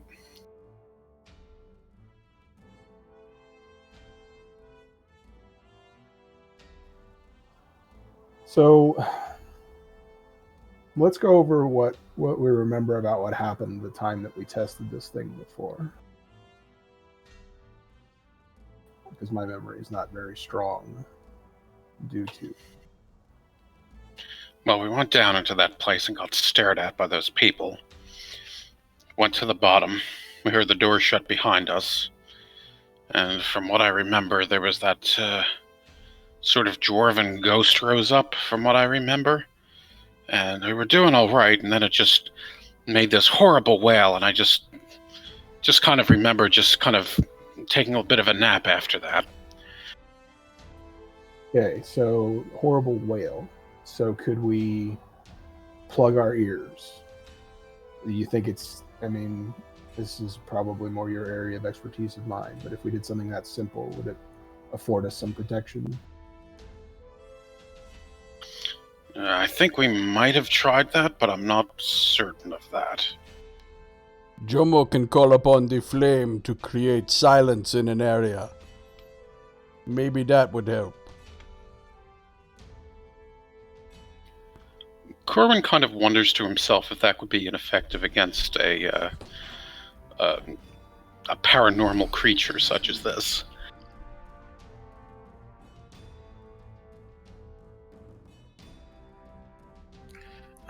Let me think about that for a second. I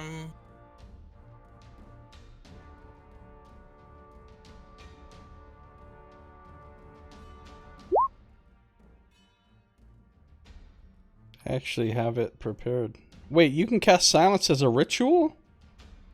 Mm-hmm. If we could just get the ghost to wait for 10 minutes. There's actually a thing, though, that clerics still have to have the spell prepared in their list to be able to use it as a ritual. Oh, really? Mm-hmm. That was why back in Mad Mage that I was kind of, or Sardik was trying to get the people to cast Detect Evil and Good before going over to see Maloon Water Dragon. Yeah, I would say that with silence, you would be able to block out the effects of that. I mean, yeah, I mean, I should have actually asked you to roll, but yeah, you could do that.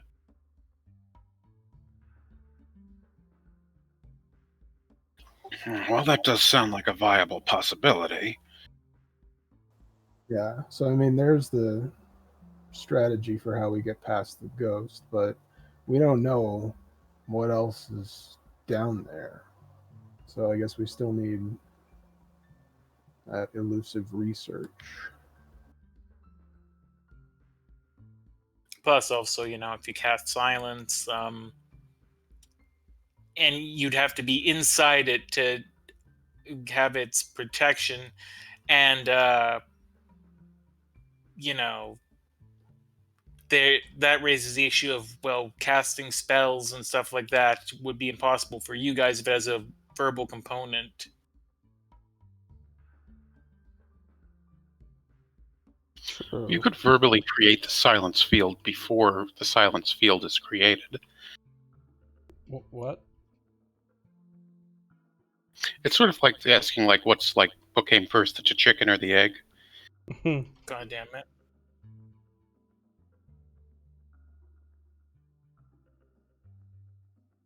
He was basically saying that in a silence field, you'd have to have access to the verbal component to make a silence field, but the silence field would have already been made before needing to deal with the verbal component. Yeah, no, you'd make the verbal component, and then the silence field is created. Mm-hmm. Yep.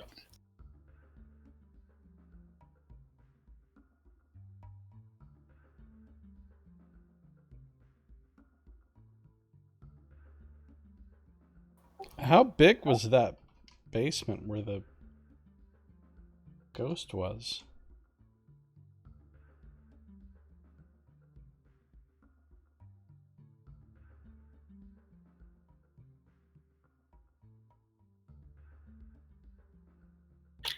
I feel like it was fairly big.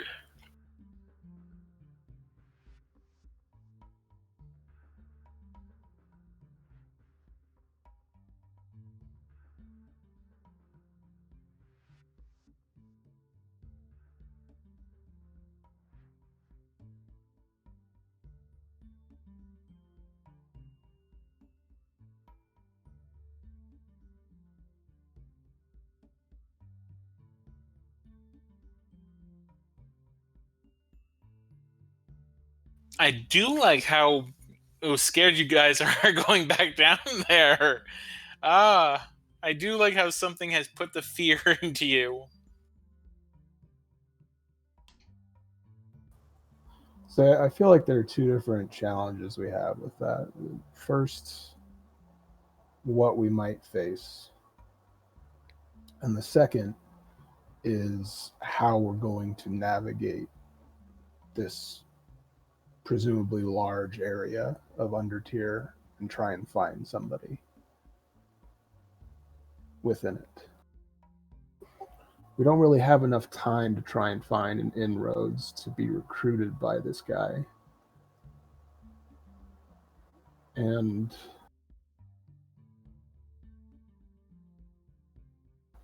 I don't know of any avenues that we could take that would get us information on that side of things, of where to look and how to move around in undertier.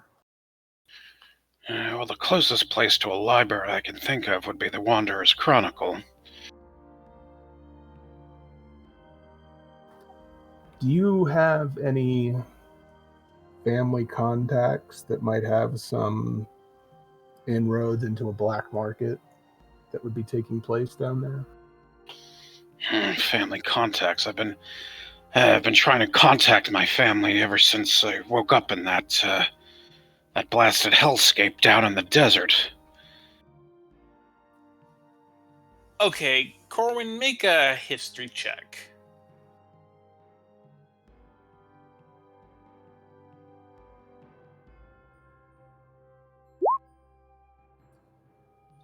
Not that great to get.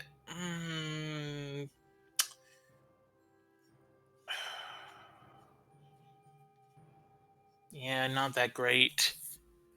You think that there's a place here that might be that one of the stores you visited in the past while might be able to tell you about undertier, or at least give you some general hints. Maybe even more than one. I mean, I suppose one of the shops we visited recently might give us some hints on undertier in general, but Yeah, Athos Revealed was remarkably well stocked with information about every major city in the world. So they might traffic in the same kind of information with more of an underground bent if they know how to ask. yeah, I suppose. I mean, there was also that Carlin's Eye with the giant and the reliquary. I mean, it's possible he had other reliquaries in there, and he had fascinating amount of items. Maybe something came from undertier, perchance. Okay, so there are a couple of places we could check there. Searshoe also suggests that in regards to the dwarven spirit there, the most likely source of information would be probably asking the locals in the area, because I mean, locals around a haunted location generally seem to know these sorts of things, and oftentimes will point away horny teenagers who are looking to who find a place to have sex and do drugs in him for some reason, but they never listen.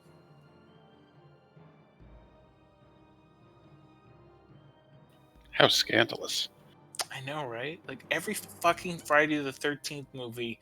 Stop going to Camp Crystal Lake, for God's sakes! It's not that difficult. Everyone says don't go there. And yet the same stupid group of horny teenagers with their drugs goes there, and what happens? They all get slaughtered.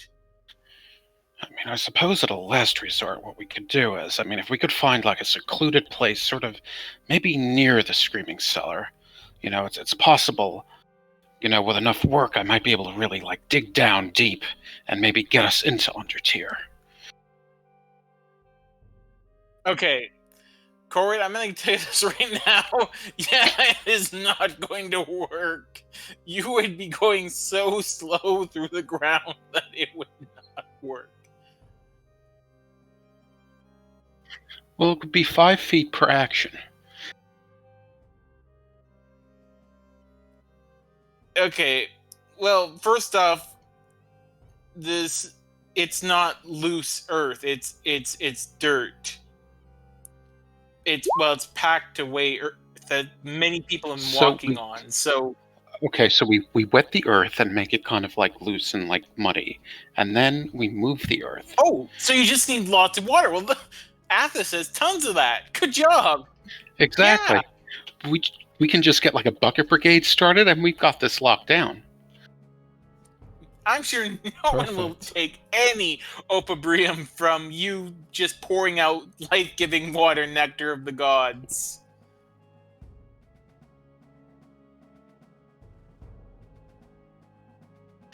Or we just say that it's an outhouse, and we get the people to urinate in it, and then we have loose earth, and we can take that out. All right, so Scandalous.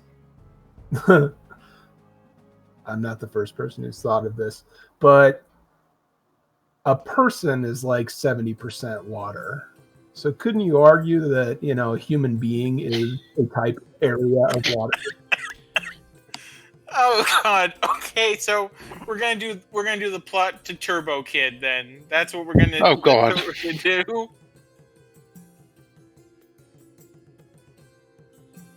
I mean, it just Because I'm down to do that, but it's going to take this campaign in a very strange direction.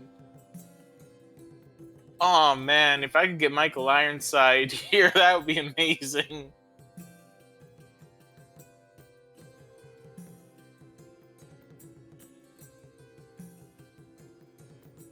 All right, so the other things that we had thought of and talked about is we might be able to go back to the Hall of Light, see what that person may know. Mm-hmm.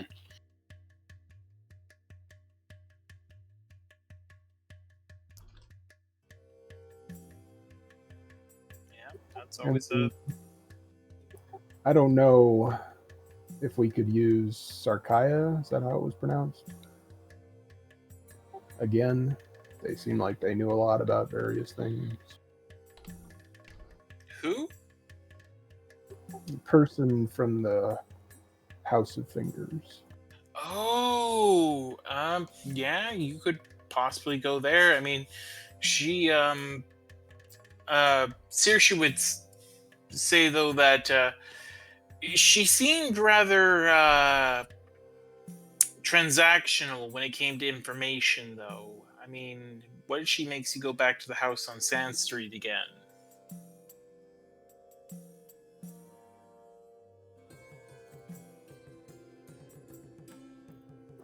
Yeah. Right, delivering the package to the creepy man in the house. Mm-hmm. Yeah. I mean, that wasn't so bad.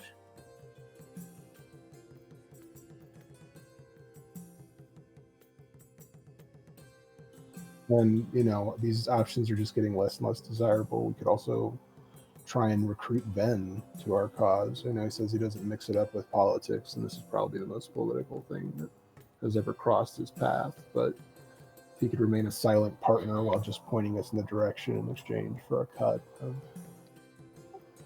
the money. Can somebody Google ghosts in Tyr?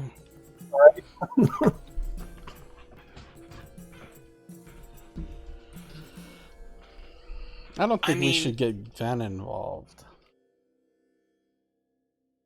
Yeah, Searshoe seems to think that she doesn't think that getting Ben involved would be a very good idea. Well, I know, but we've committed to do this thing in a week. I don't think failure is an option. I think the chances are they're going to try and kill us even if we do succeed. I mean, what? No.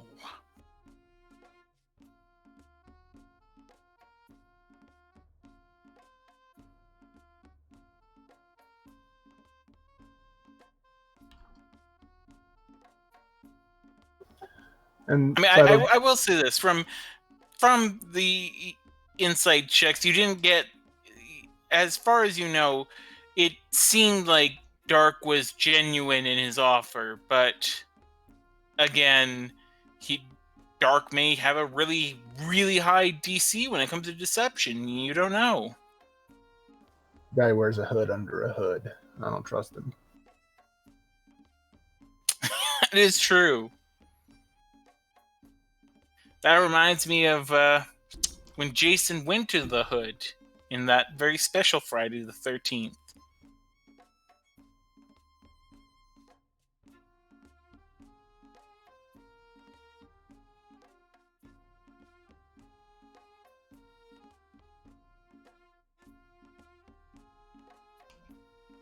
Yep, that's the reaction I was expecting. Okay.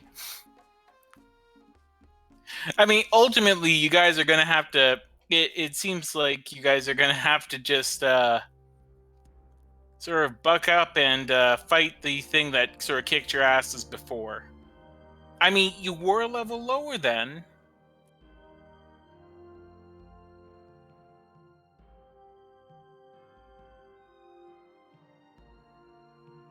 You were a level lower. Okay, well, I mean, I guess we have slivers of ideas of things that we... Look, let's just grind on toe cutters till we hit level 5, then we're ready for it. Right? There's this city ain't big enough for 2 different gangs with rat in the name, so we will just spend the next 1d4 weeks cleaning the streets of the Iron Rats, and then... These are all ideas. Pull the XP.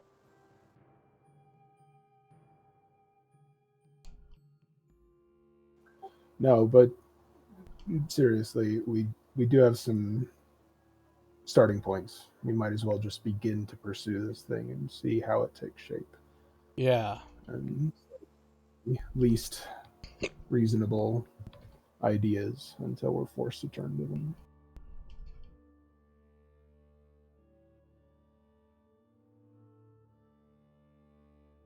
Okay, well, so are you all decided to get going? Sure. After finishing the wine and cheese. Very good. Yeah, so it's now about midday. So you've been hashing out ideas for a while. So where do you want to go first? Or do you want to split up? All right, so I'm not good at this underhanded deception nonsense, and I don't want it to seem like it's an insult, but when I say that it seems like Corwin would be much better at doing this than either Jomo or myself.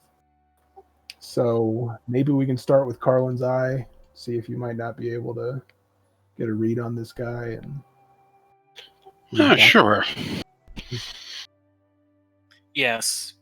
I don't want the thing I just called nonsense to be an insult or anything. Okay, but you seem like you might be good, at that nonsense, Corwin. Nonsense. I take it as a compliment. All right, then, let's head off. Tally-ho. Yes, Shapewater.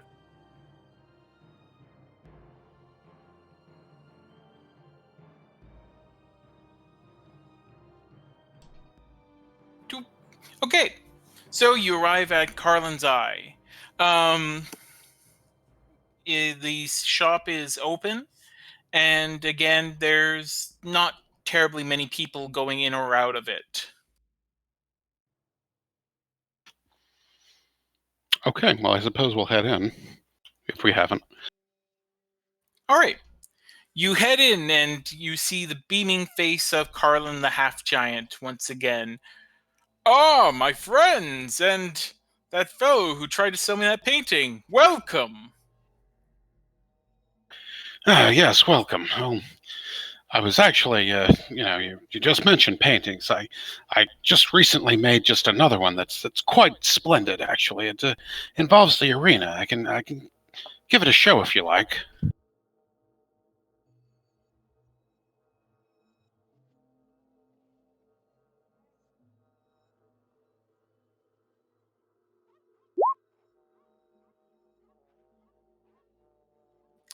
So I just typed that for no reason.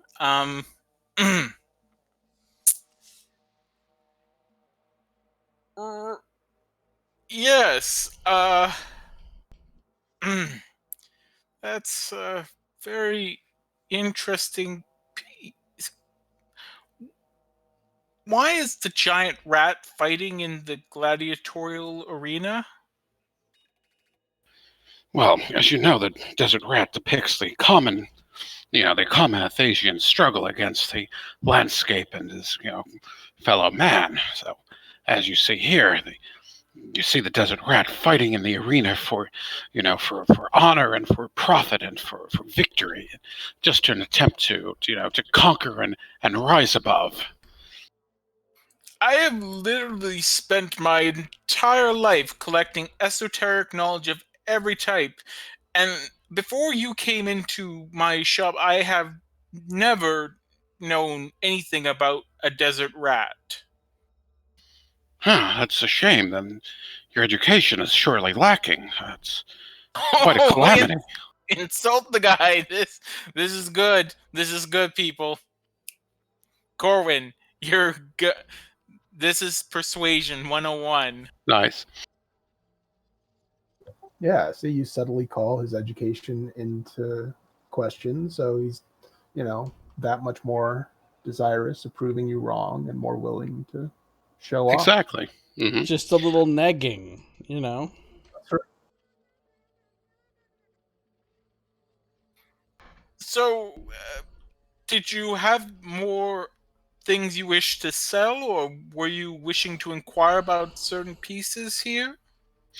Well, I see that you're not really interested in the painting. I mean, granted, I have no idea why, but well, I come to say that there's actually a point in which my education is sorely lacking.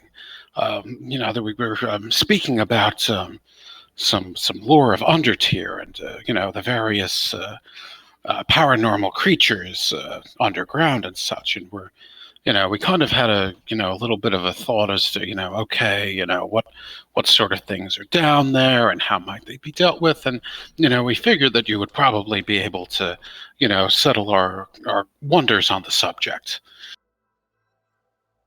Well, I do have some knowledge of Undertier. Indeed, some of my most prized possessions actually come from Undertier.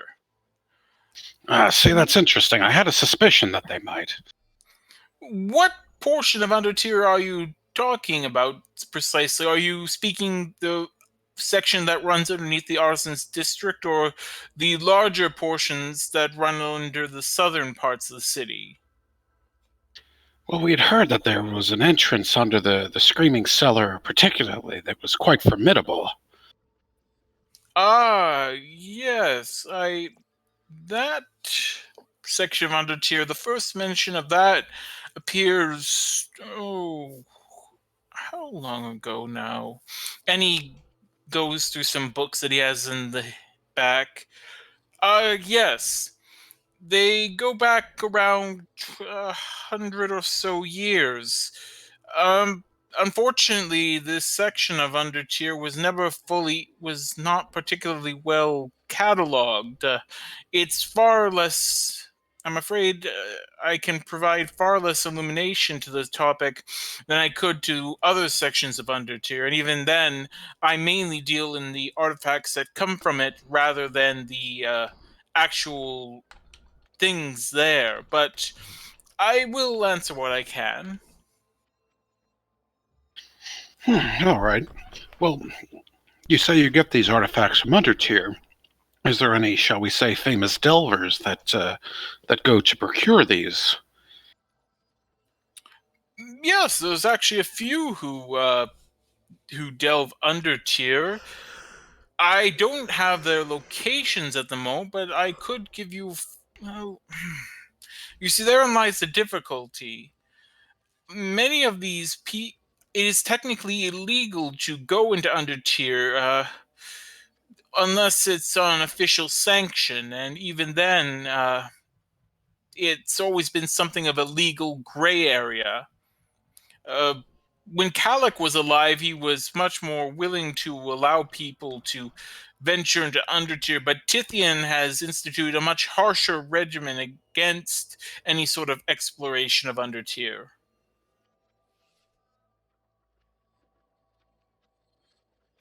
I wonder why that might be. Yes, it's rather curious. I mean, I have some thoughts on the matter, but one does not wish to speak ill of the king. No, that's true, most definitely.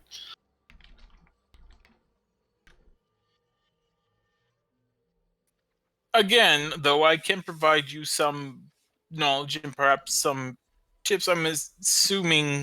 For what I'm assuming is a planned journey of your own to Undertier.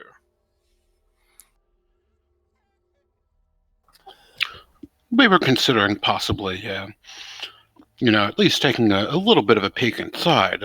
We noticed all of your relics the other day, and wouldn't be opposed to possibly sort of seeking out and procuring, whatever treasures might be still hidden beneath.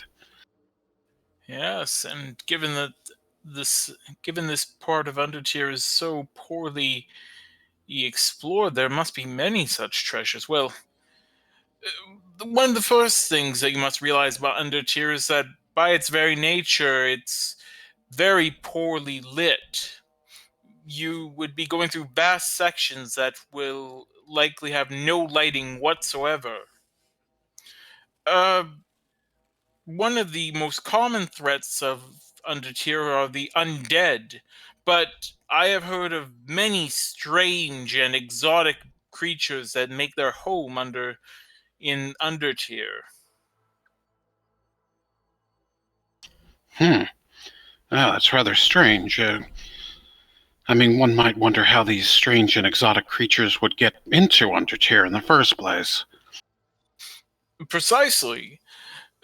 But then, there are always those, especially in the Warrens, you always hear stories of people going missing and the like, and there's never any bodies to be found. Some people think they just have left, or been buried under some they've been buried just under the dirt, but I've always held the possibility that there are things from Undertier that venture above ground from time to time. Undead roaming the city? There are worse things than the undead. Creatures of nightmare, some which are very powerful and very dangerous.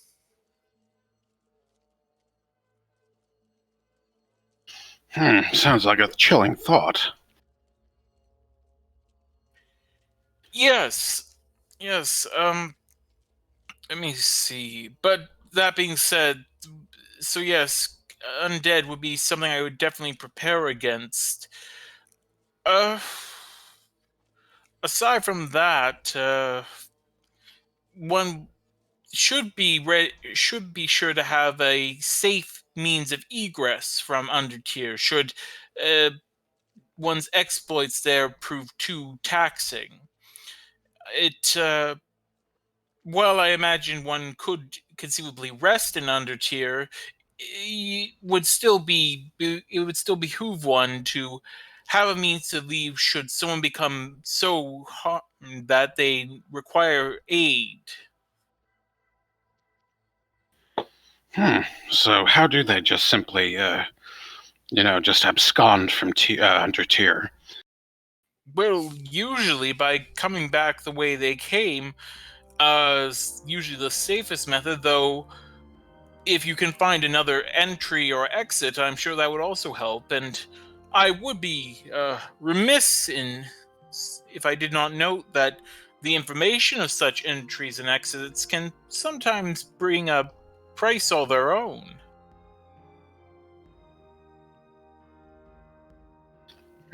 Well, yes, that's quite interesting. Would you know of any such specialized openings? For this section of Undertier, no. The only one on record is what became the Screaming Cellar. Other than that, the most information I can offer you is, well, the Screaming Cellar has something of a interest for myself. You see, I happen to believe that it may hold a certain object that I rather would like to get my hands on. And what kind of object is this?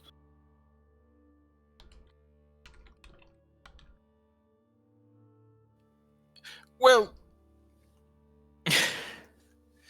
Hmm? you see, it's this may sound silly, but it's actually the Screaming Cellar used to be a wine storehouse. One that held many, many rare vintages. Uh, about 34 years ago, there was a dwarven fellow by the name of Portek. He was a combatant in Tyr's arena, and he was also an adventurer. But and also was once something approaching a minor celebrity. But after a series of losses in the arena and failures adventuring, he fell into disrepute and was forced into minor work. One being guarding a certain wine cellar in the Warrens, if you catch my drift. Yes. It was said that Portek used to sample the wares he guarded and became an alcoholic, and that was why it was drunk the night the group of toothcutters broke into the wine cellar and killed him. Shortly thereafter, shortly after that, people stopped coming out from that cellar. Now, while I believe that the toothcutters managed to get a great deal of the wine, I always hoped that some of that rare vintage might be found there.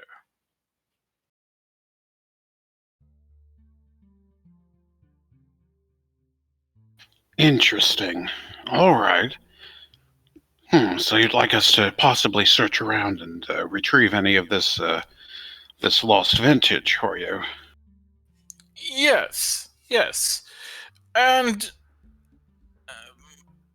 if I may make a suggestion, if, as I've come to suspect, the spirit who haunts the Screaming Cellar is indeed poor Portek, then you may be able to weaken him or otherwise mitigate the threat he presents if you can, I don't know, present him with things that remind him of his past.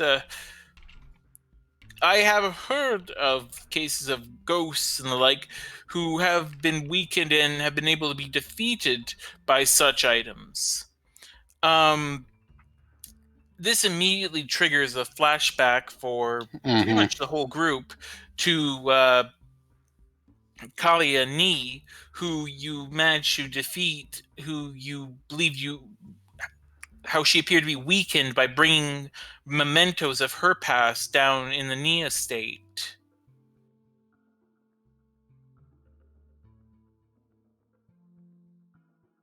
Yes, you might have a point to that, definitely. You wouldn't happen to have any of this Portex items amongst your wares? Sadly, no, but, well, there may be something I can provide. It's not, I don't believe it came from Portec, but it might assist in dealing with him. And he goes back into his back room and he fetches a small box, and from it he pulls out this piece of ceramic. It's a rather large ceramic token, and it seems to be inscribed, indicating that the bearer is a champion of the arena.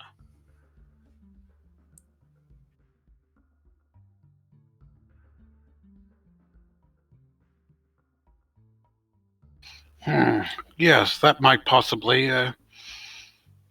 You might be onto something there. It's only a guess, but perhaps presenting him with this?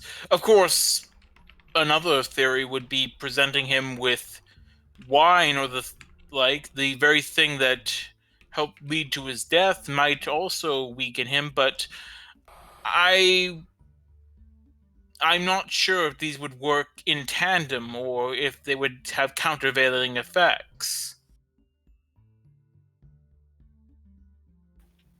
Interesting. Yeah, I suppose you're right. We could also try the corpses of a dozen tooth cutters. Do you say this out loud?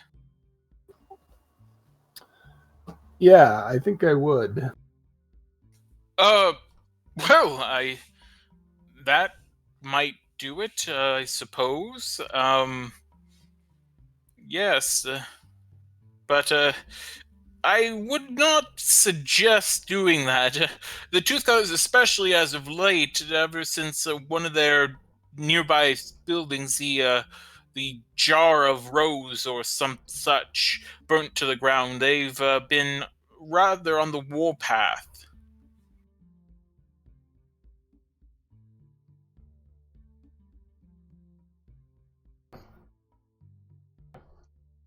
So, regarding this particular item, I would be willing to let it go, but at a price, you understand. It is quite valuable.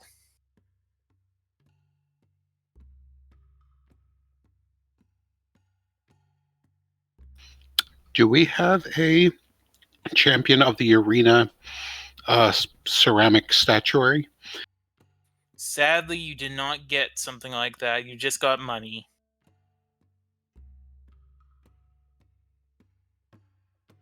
Are we owed a champion of the arena ceramic statuary? You don't know. They didn't mention anything like that. And again, this particular token looks like it's from before Tithian took over, so they may not even practice that anymore. I mean, before Tithian took over, combat in the arena was typically to the death. So things have changed a great deal.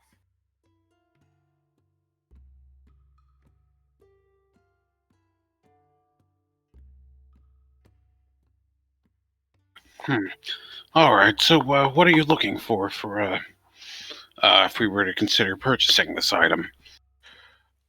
Well, given this is a vintage piece, specifically from oh, when was it? And he begins thinking back. Yes, Sorry, I have to actually double check when this piece was myself.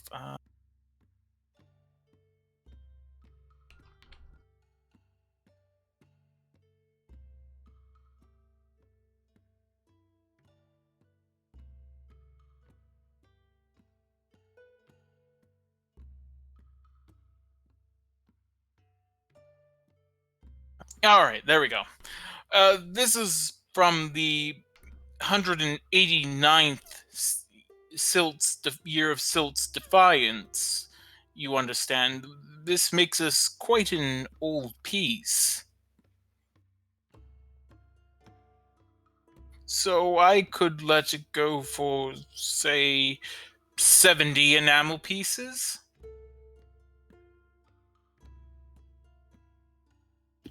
70, you say? Well, I mean, it's kind of about the same price. We could make an exchange. I do have these two paintings here available, so we could possibly make an even trade for those. Oh my god. Okay, Nox, roll your persuasion. Nope. Nope, you can't. As generous as your offer is, I'm afraid I must insist on coin for this particular item. Though, well, perhaps we could do a trade. You get me the item that located there in the cellar, and I would be willing to give you this. Does that sound like a fair price? Yeah, I would say that should work. Wonderful, wonderful. In that case, it's a deal. I will give you this, and, well, my only issue is that, well, people don't tend to come out of the Screaming Cellar, so if I could ask for just think of it as a security deposit for this item of, say, 20 enamel pieces? Say no more. I understand. And Corwin will slap one of the paintings down on the counter. God damn it. No. No. I mean, please get that off my counter. I mean, are you really sure? I mean, think of it. If we don't return, then that means that I died. And, if any artist, when they die, their value of their paintings goes sky high. Okay, make another persuasion roll. Nope.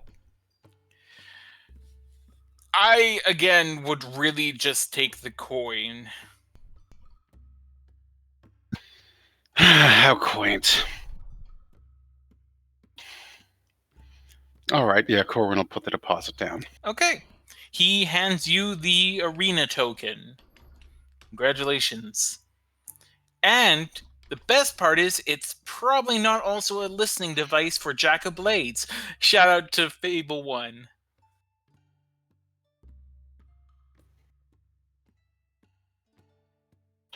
Nice. Does Corwin get any magical sense from this item?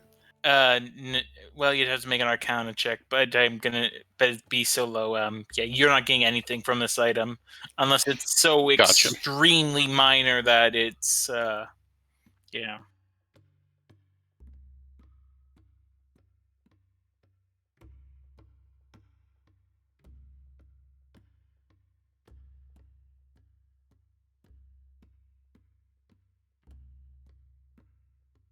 All right.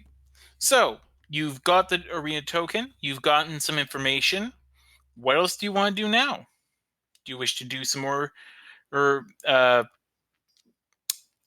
you want to do some more research, or do you want to head right into the Screaming Cellar? I want to ask this guy if he's got any ruby dust for sale. Ruby dust. Uh, hmm, that's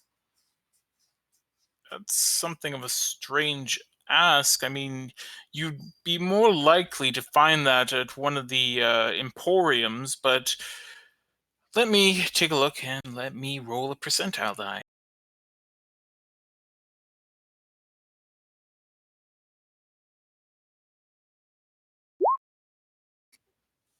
Okay. Uh, yes, I actually think I might have. Kept going on and off. I actually think I might have something. Uh, just one second. So, how much ruby dust do you need precisely?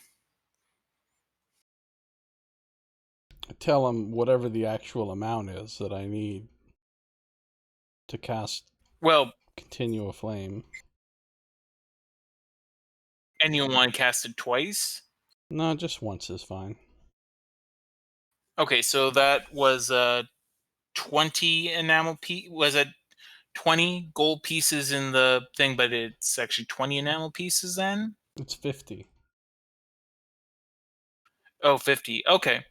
Yeah, then in that case, he brings forth a small reliquary, and opening it up, he reveals some ruby dust, and he pours some out until he's satisfied that he's poured out 50 enamel pieces worth of it. You know, Jomo, though, it would be really handy if someone, gave you a a certain component pouch that you could store this in.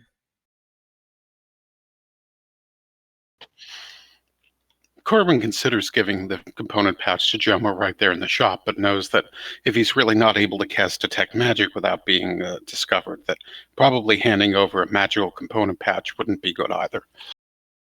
Well, it was from a water cleric, so, clerics make use of component pouches as well.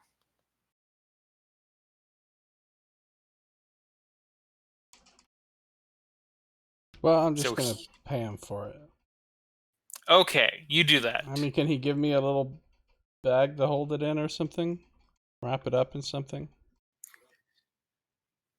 Sadly, he has no little bags. Well, what You'll was have he? to rely on the kindness of cows for that. I suppose I have something particularly unique here. You'd be able to store that in. And do you give him the component pouch? Corbin will give him the component pouch. We've done it! We did it! It finally happened! The fun trade between friends I've been waiting for happened! Well, let me just do this for you, Jomo. On trade between friends. Do what for me?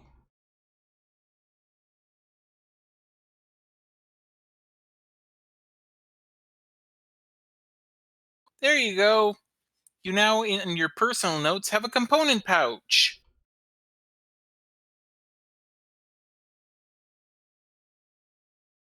Oh, cool. Alright, I'm going to put this ruby dust in there. Sounds like a plan.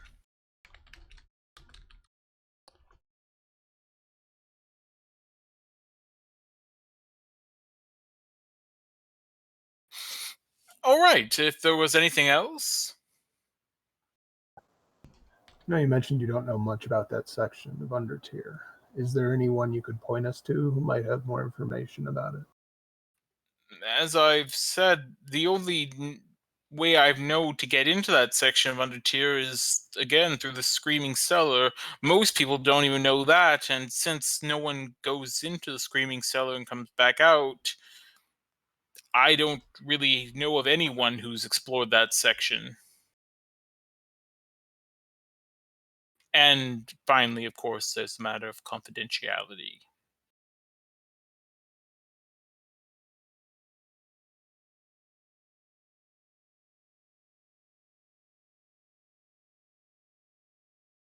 So I just need to quickly take my nighttime pills. I will be right back. Okay.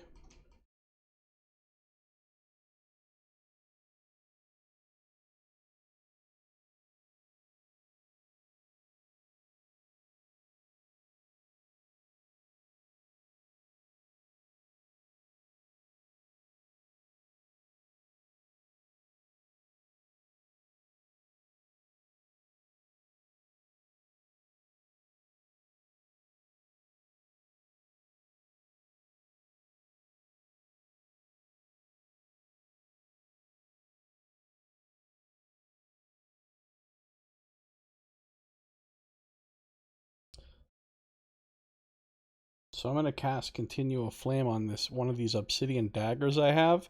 We can keep it sheathed when we don't want the light. Pull it out, anybody can carry it, and it'll basically be like a torch that never goes out, but can be easily sheathed to hide the light. That's nice. Nice. And it produces no heat either, so it's not like it's going to accidentally set anything on fire.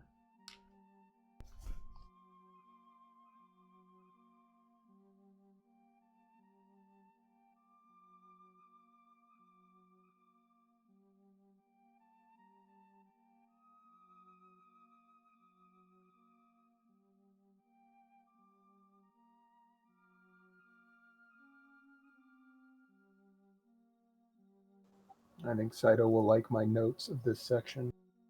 Oh, you've got notes.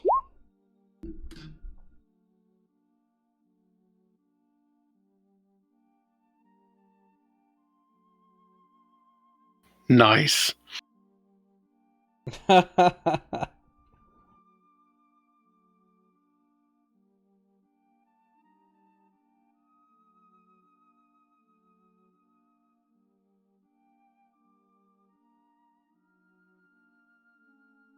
But I don't have it prepared, so I can't cast that until we rest once. I figured we're probably going to be spending at least the day doing this and then going in tomorrow. Yeah.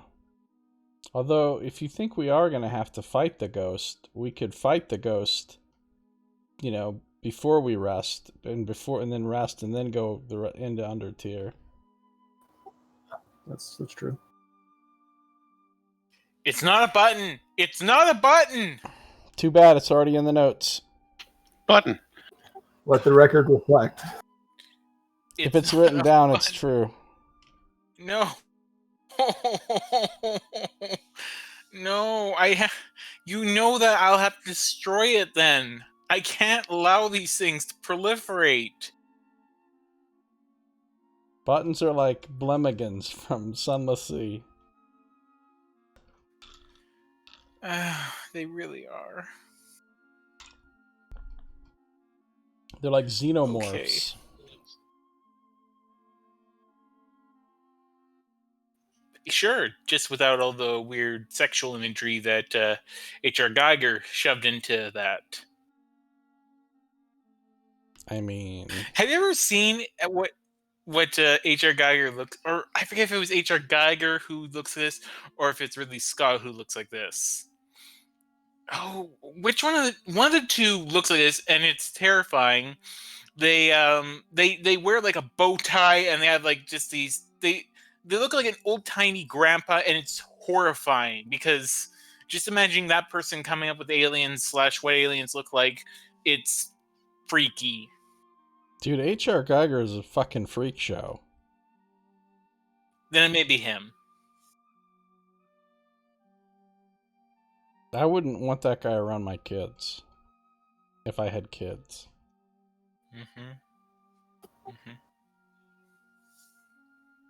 And this is coming from the... How many episodes of Josiah's Kids Show do we have now? It's impossible to determine.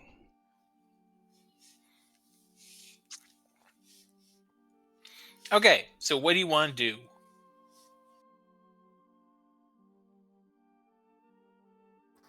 Well, part of me wants to go over to the ruins of the Bile of Posey to see if we can't find some partially destroyed symbol of the Tooth Cutters. But I think that's probably just a unlikely, to say the least. It's not a bad idea.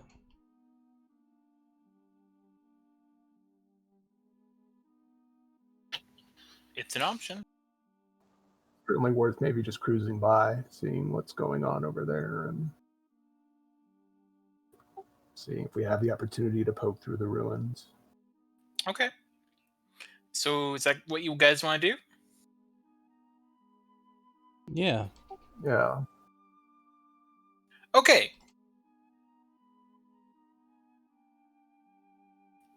So you get close to the ball of posy, and immediately you see it amongst the debris tooth cutters, numerous tooth cutters. How many is numerous? Dozens. Oh, that's a lot. Corpses? No, these are living ones, and they don't look terribly happy. If only I had fireball. Not yet, though. One more level. One more level.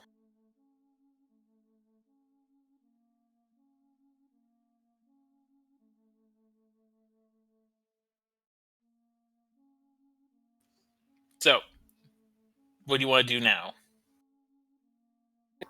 Okay, well, what do you guys think? I think Athos Revealed might still be worth a stop, just to see if we, might find information of a less than savory nature.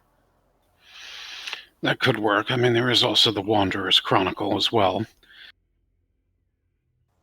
Yeah, so Yeah, over that to the Noble Deckard Cain District. dude But at the Wanderer's Chronicle seems to know a lot of stuff. I guess between here and there is the Hall of Light. So should we stop there first? See if that guy can give us any insight? Yeah. Yeah, I'd say so. All right, let's go to the Hall of Light, Scito. Chapel Excellent. of Lights. No, Chapel of no. Lights. I was just going to commend Chapel you for of not. Lights. It's the Chapel of Lights.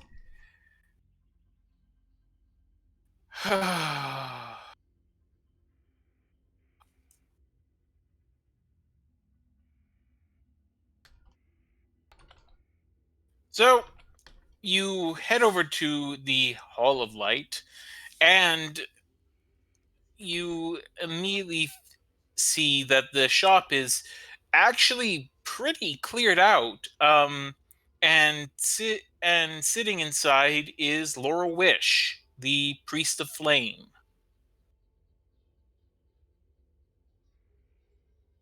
Flame bless you, brother. Hello. It's good to see you again. Jomo, was it? That is what I am called, yes. Yes, and I forget. I'm sorry, I forget your names. He, sorry, he looks over at Corwin and Sinclair.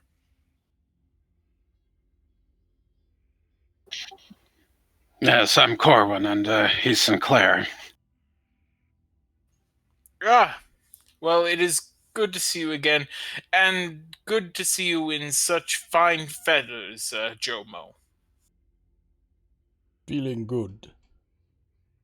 Is there like a collection box or something? He does, in fact, have a small collection box. Alright, I'll throw a couple enamel in there. Oh. Thank you. Flame bless you, child. And you. So, what can this old priest of flame do for you?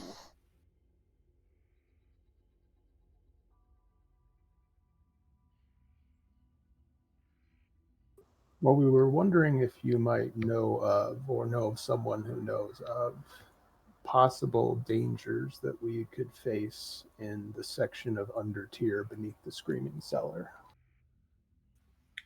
Underneath the wards and Elven Market, I'm afraid not. I don't know terribly much about the about these undertier. I've heard of some interesting sites down there, but overall, I don't know very much at all, I'm afraid.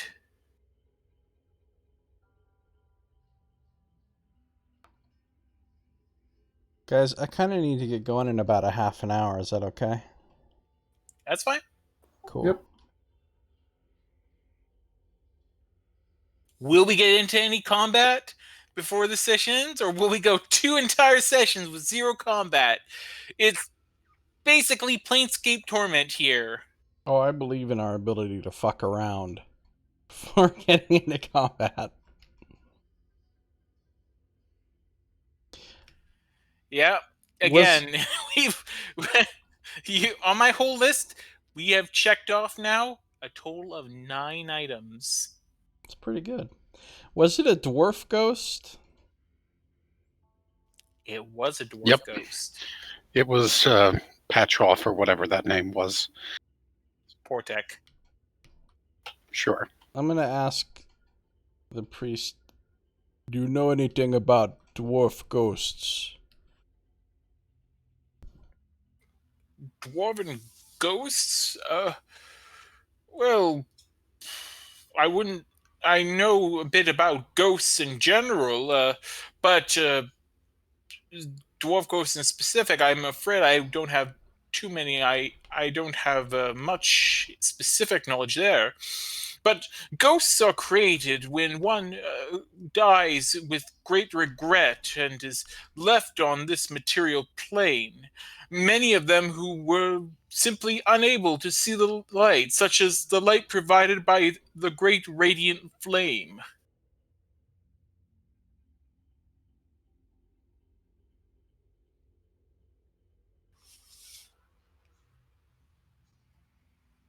Yes. I have heard that some people hear them, and yes, some people fear them.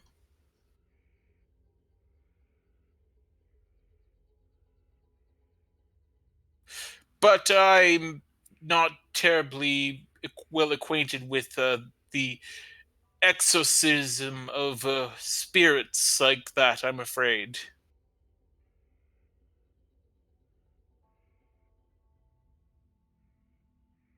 All right, thank you.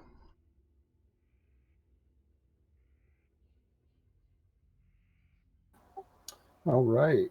Yeah, I'll nod in thanks and add a couple more enamel pieces to the collection bowl. Oh, some Captain Prargs we've got here tonight. And then Athos revealed probably next. All right. Good Captain Prarg.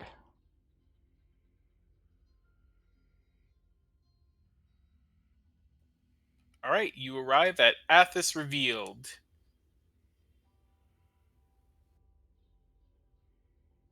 We're like customer of the month at Athos Revealed. I'm gonna hang back and let Corwin take this one.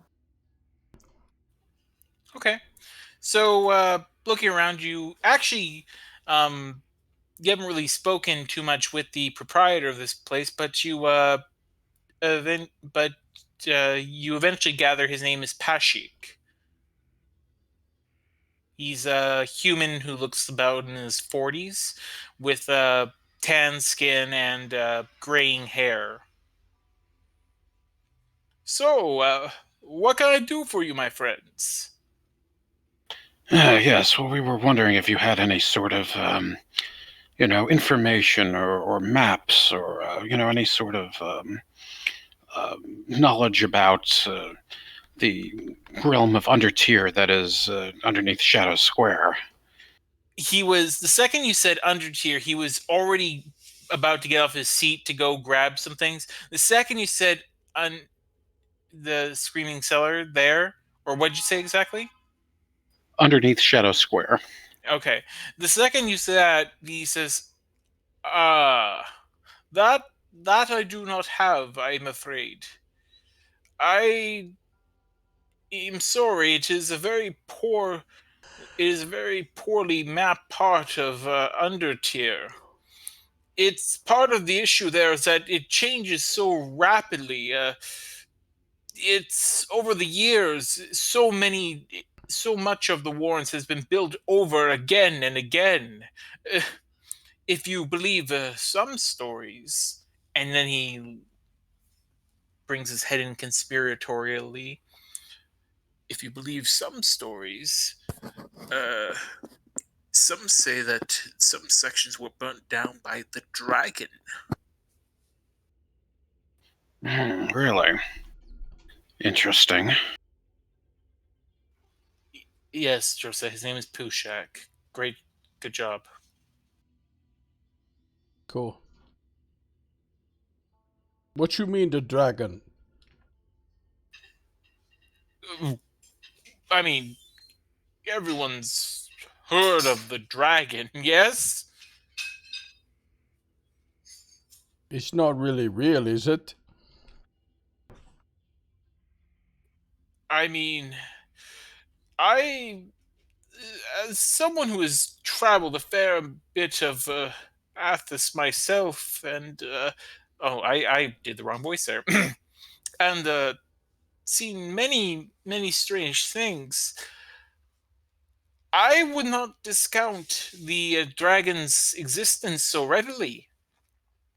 Indeed, uh, I once remember that when I was younger, I remember seeing a many slaves being brought out, taken out to the middle of nowhere by the Tyrian, by the Templars, and only the Templars ever returned.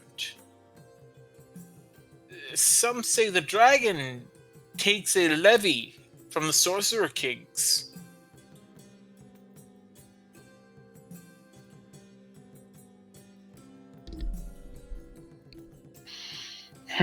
No, fair enough. I mean, I suppose it doesn't necessarily pertain to the structure of Undertier, unless there was some sort of great design that was created by the beast. But do you know of any possible regions that might spill into it? Some sort of connecting tunnels, or knowledge on what sort of horrors lie underneath, that type of thing. Again, there are many different threats that can be found in Undertier. I have heard stories of there being beasts of the undead.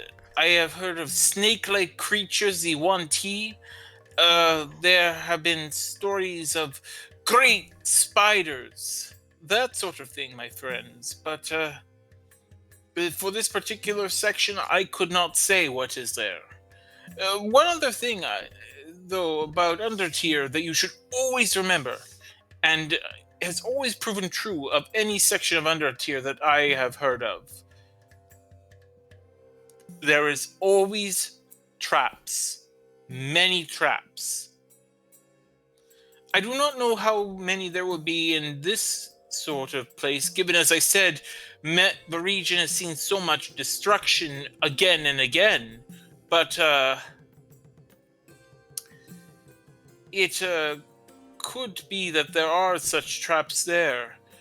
And unfortunately, it is that constant destruction that also has prevented it from any known tunnels linking to this section of Undertier.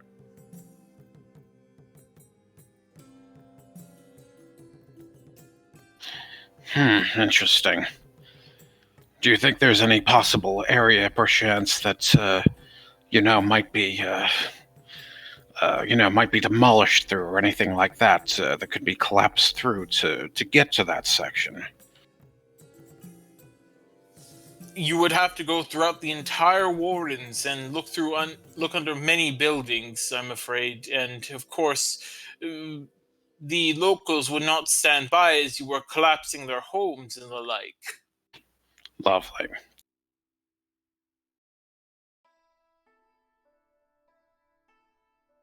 I do like that, though. Is there any places that we can just destroy and just? I mean, you know, like from just- like another section of Undertier going through to the Screaming Cellar section of Undertier kind of thing. Yeah, I am afraid that I do have some general maps of Undertale, and he spreads out a few maps he has, and he sort of arranges them to try and create a picture as they pertain to a map of Tier. And you see that when it comes to that section of Undertier, it's just this big blank. There's nothing. He has no maps that correspond to there, and nothing that looks like tunnels that lead to it.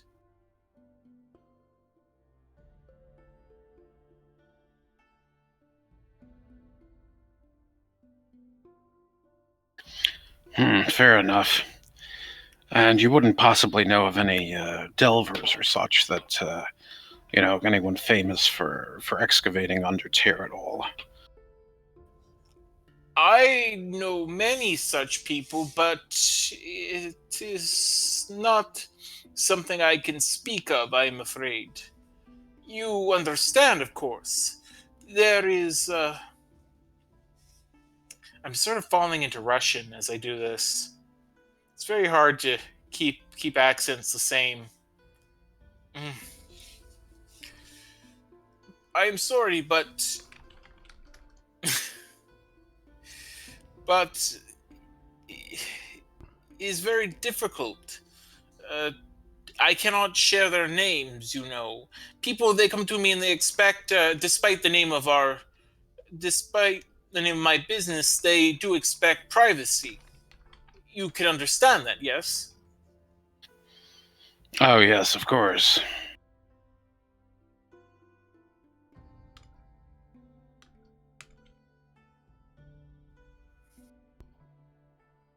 Yeah, basically.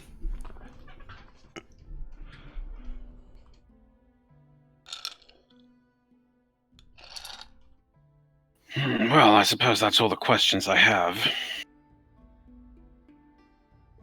Yes, I am sorry I could not be of more help. Again, I do have maps of other sections of Undertier if you were hoping to get into them. At least not at this time. Very good. Then I wish you a good day. And Thank you. I hope you had a pleasant festival. No, it wasn't bad. It wasn't bad.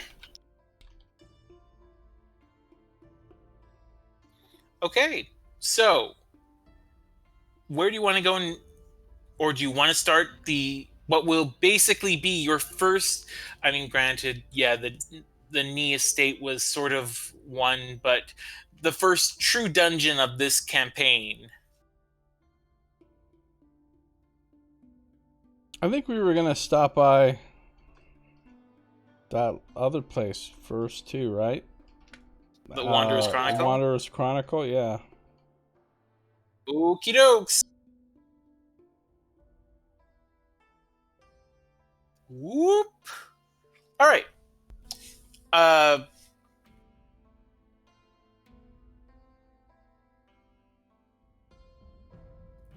So you enter the Wanderer's Chronicle, and inside you're greeted with with good old Tan Alhazred.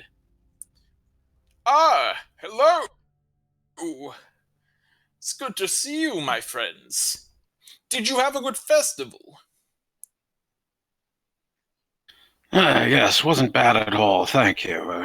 I hope yours was good as well. Oh, yes, and purchases like those that you made, Corwin, have certainly helped. I must again thank you for such a generous giving. Yes, you're quite welcome. I hope the information proves invaluable in the future. I'm sure it will. I'm sure it will. There's one thing I've always found, it's that every piece of writing has a purpose. Well, Most of them, I suppose. I mean, there was that one piece of writing I found that said shit stick, and I, to this day, don't know what it was talking about.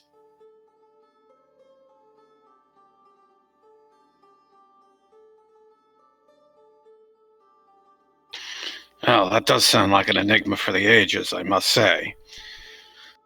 We were actually facing an enigma of our own. We were wondering if you had any information about what might lie underneath an undertier beneath Shadow Square.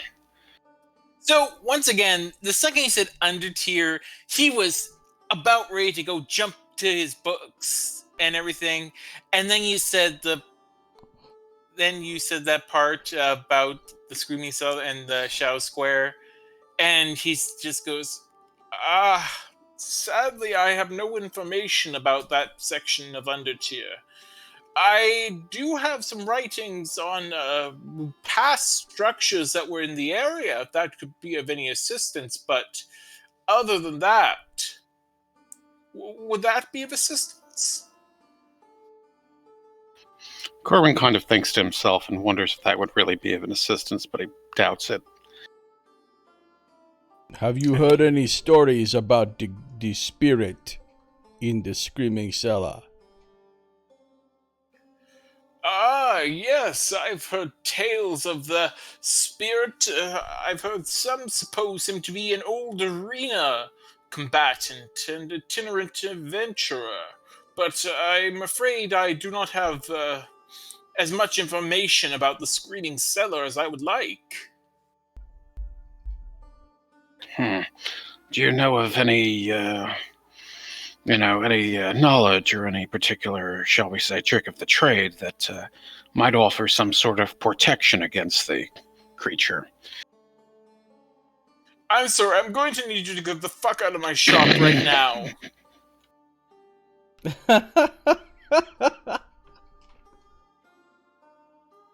No, I'm not kidding. Get the fuck out. Out. No, he doesn't say that as much as he wants to. No, other than basic books on spirits and and unfortunately, those I don't have in stock right now. I'm actually expecting a rather large shipment coming from Balak. Really, a shipment from Balak? Oh, yes. Balak, as well as a shipment that I've been waiting on for a very long time from Nibene. Interesting. Do you know when these shipments might be arriving? The one from Balak should be here in perhaps a week. The one from Nibene, he sort of just shrugs his shoulders and gives you a look like, I don't know, it's supposed to have been here. Interesting. Well, maybe that means that they might be opening the trade routes again sometime. Well, I mean, the trade routes are technically open. It's just that only select individuals can get through the Balakan blockade.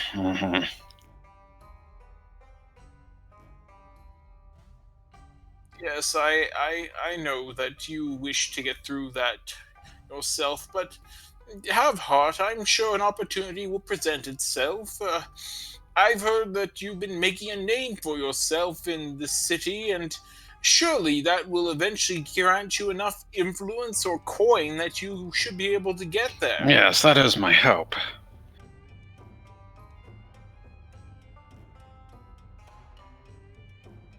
So, anything else to say to him?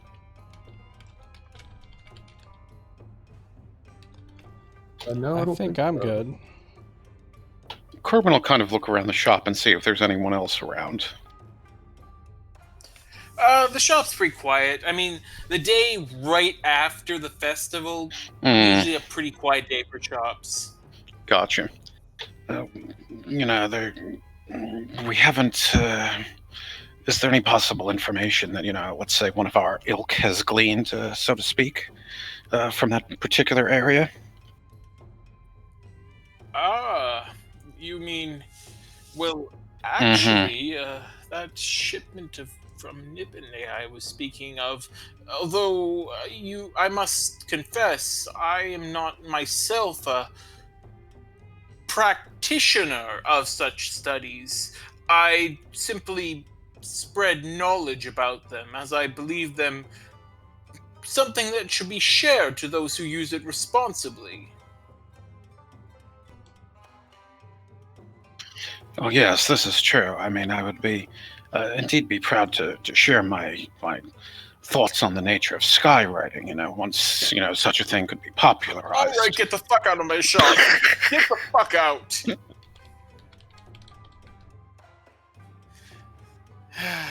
All right. So, what do you actually say that? Nah, he's just going to go ahead and head out then. All right. Have a pleasant day. It's basically elder abuse.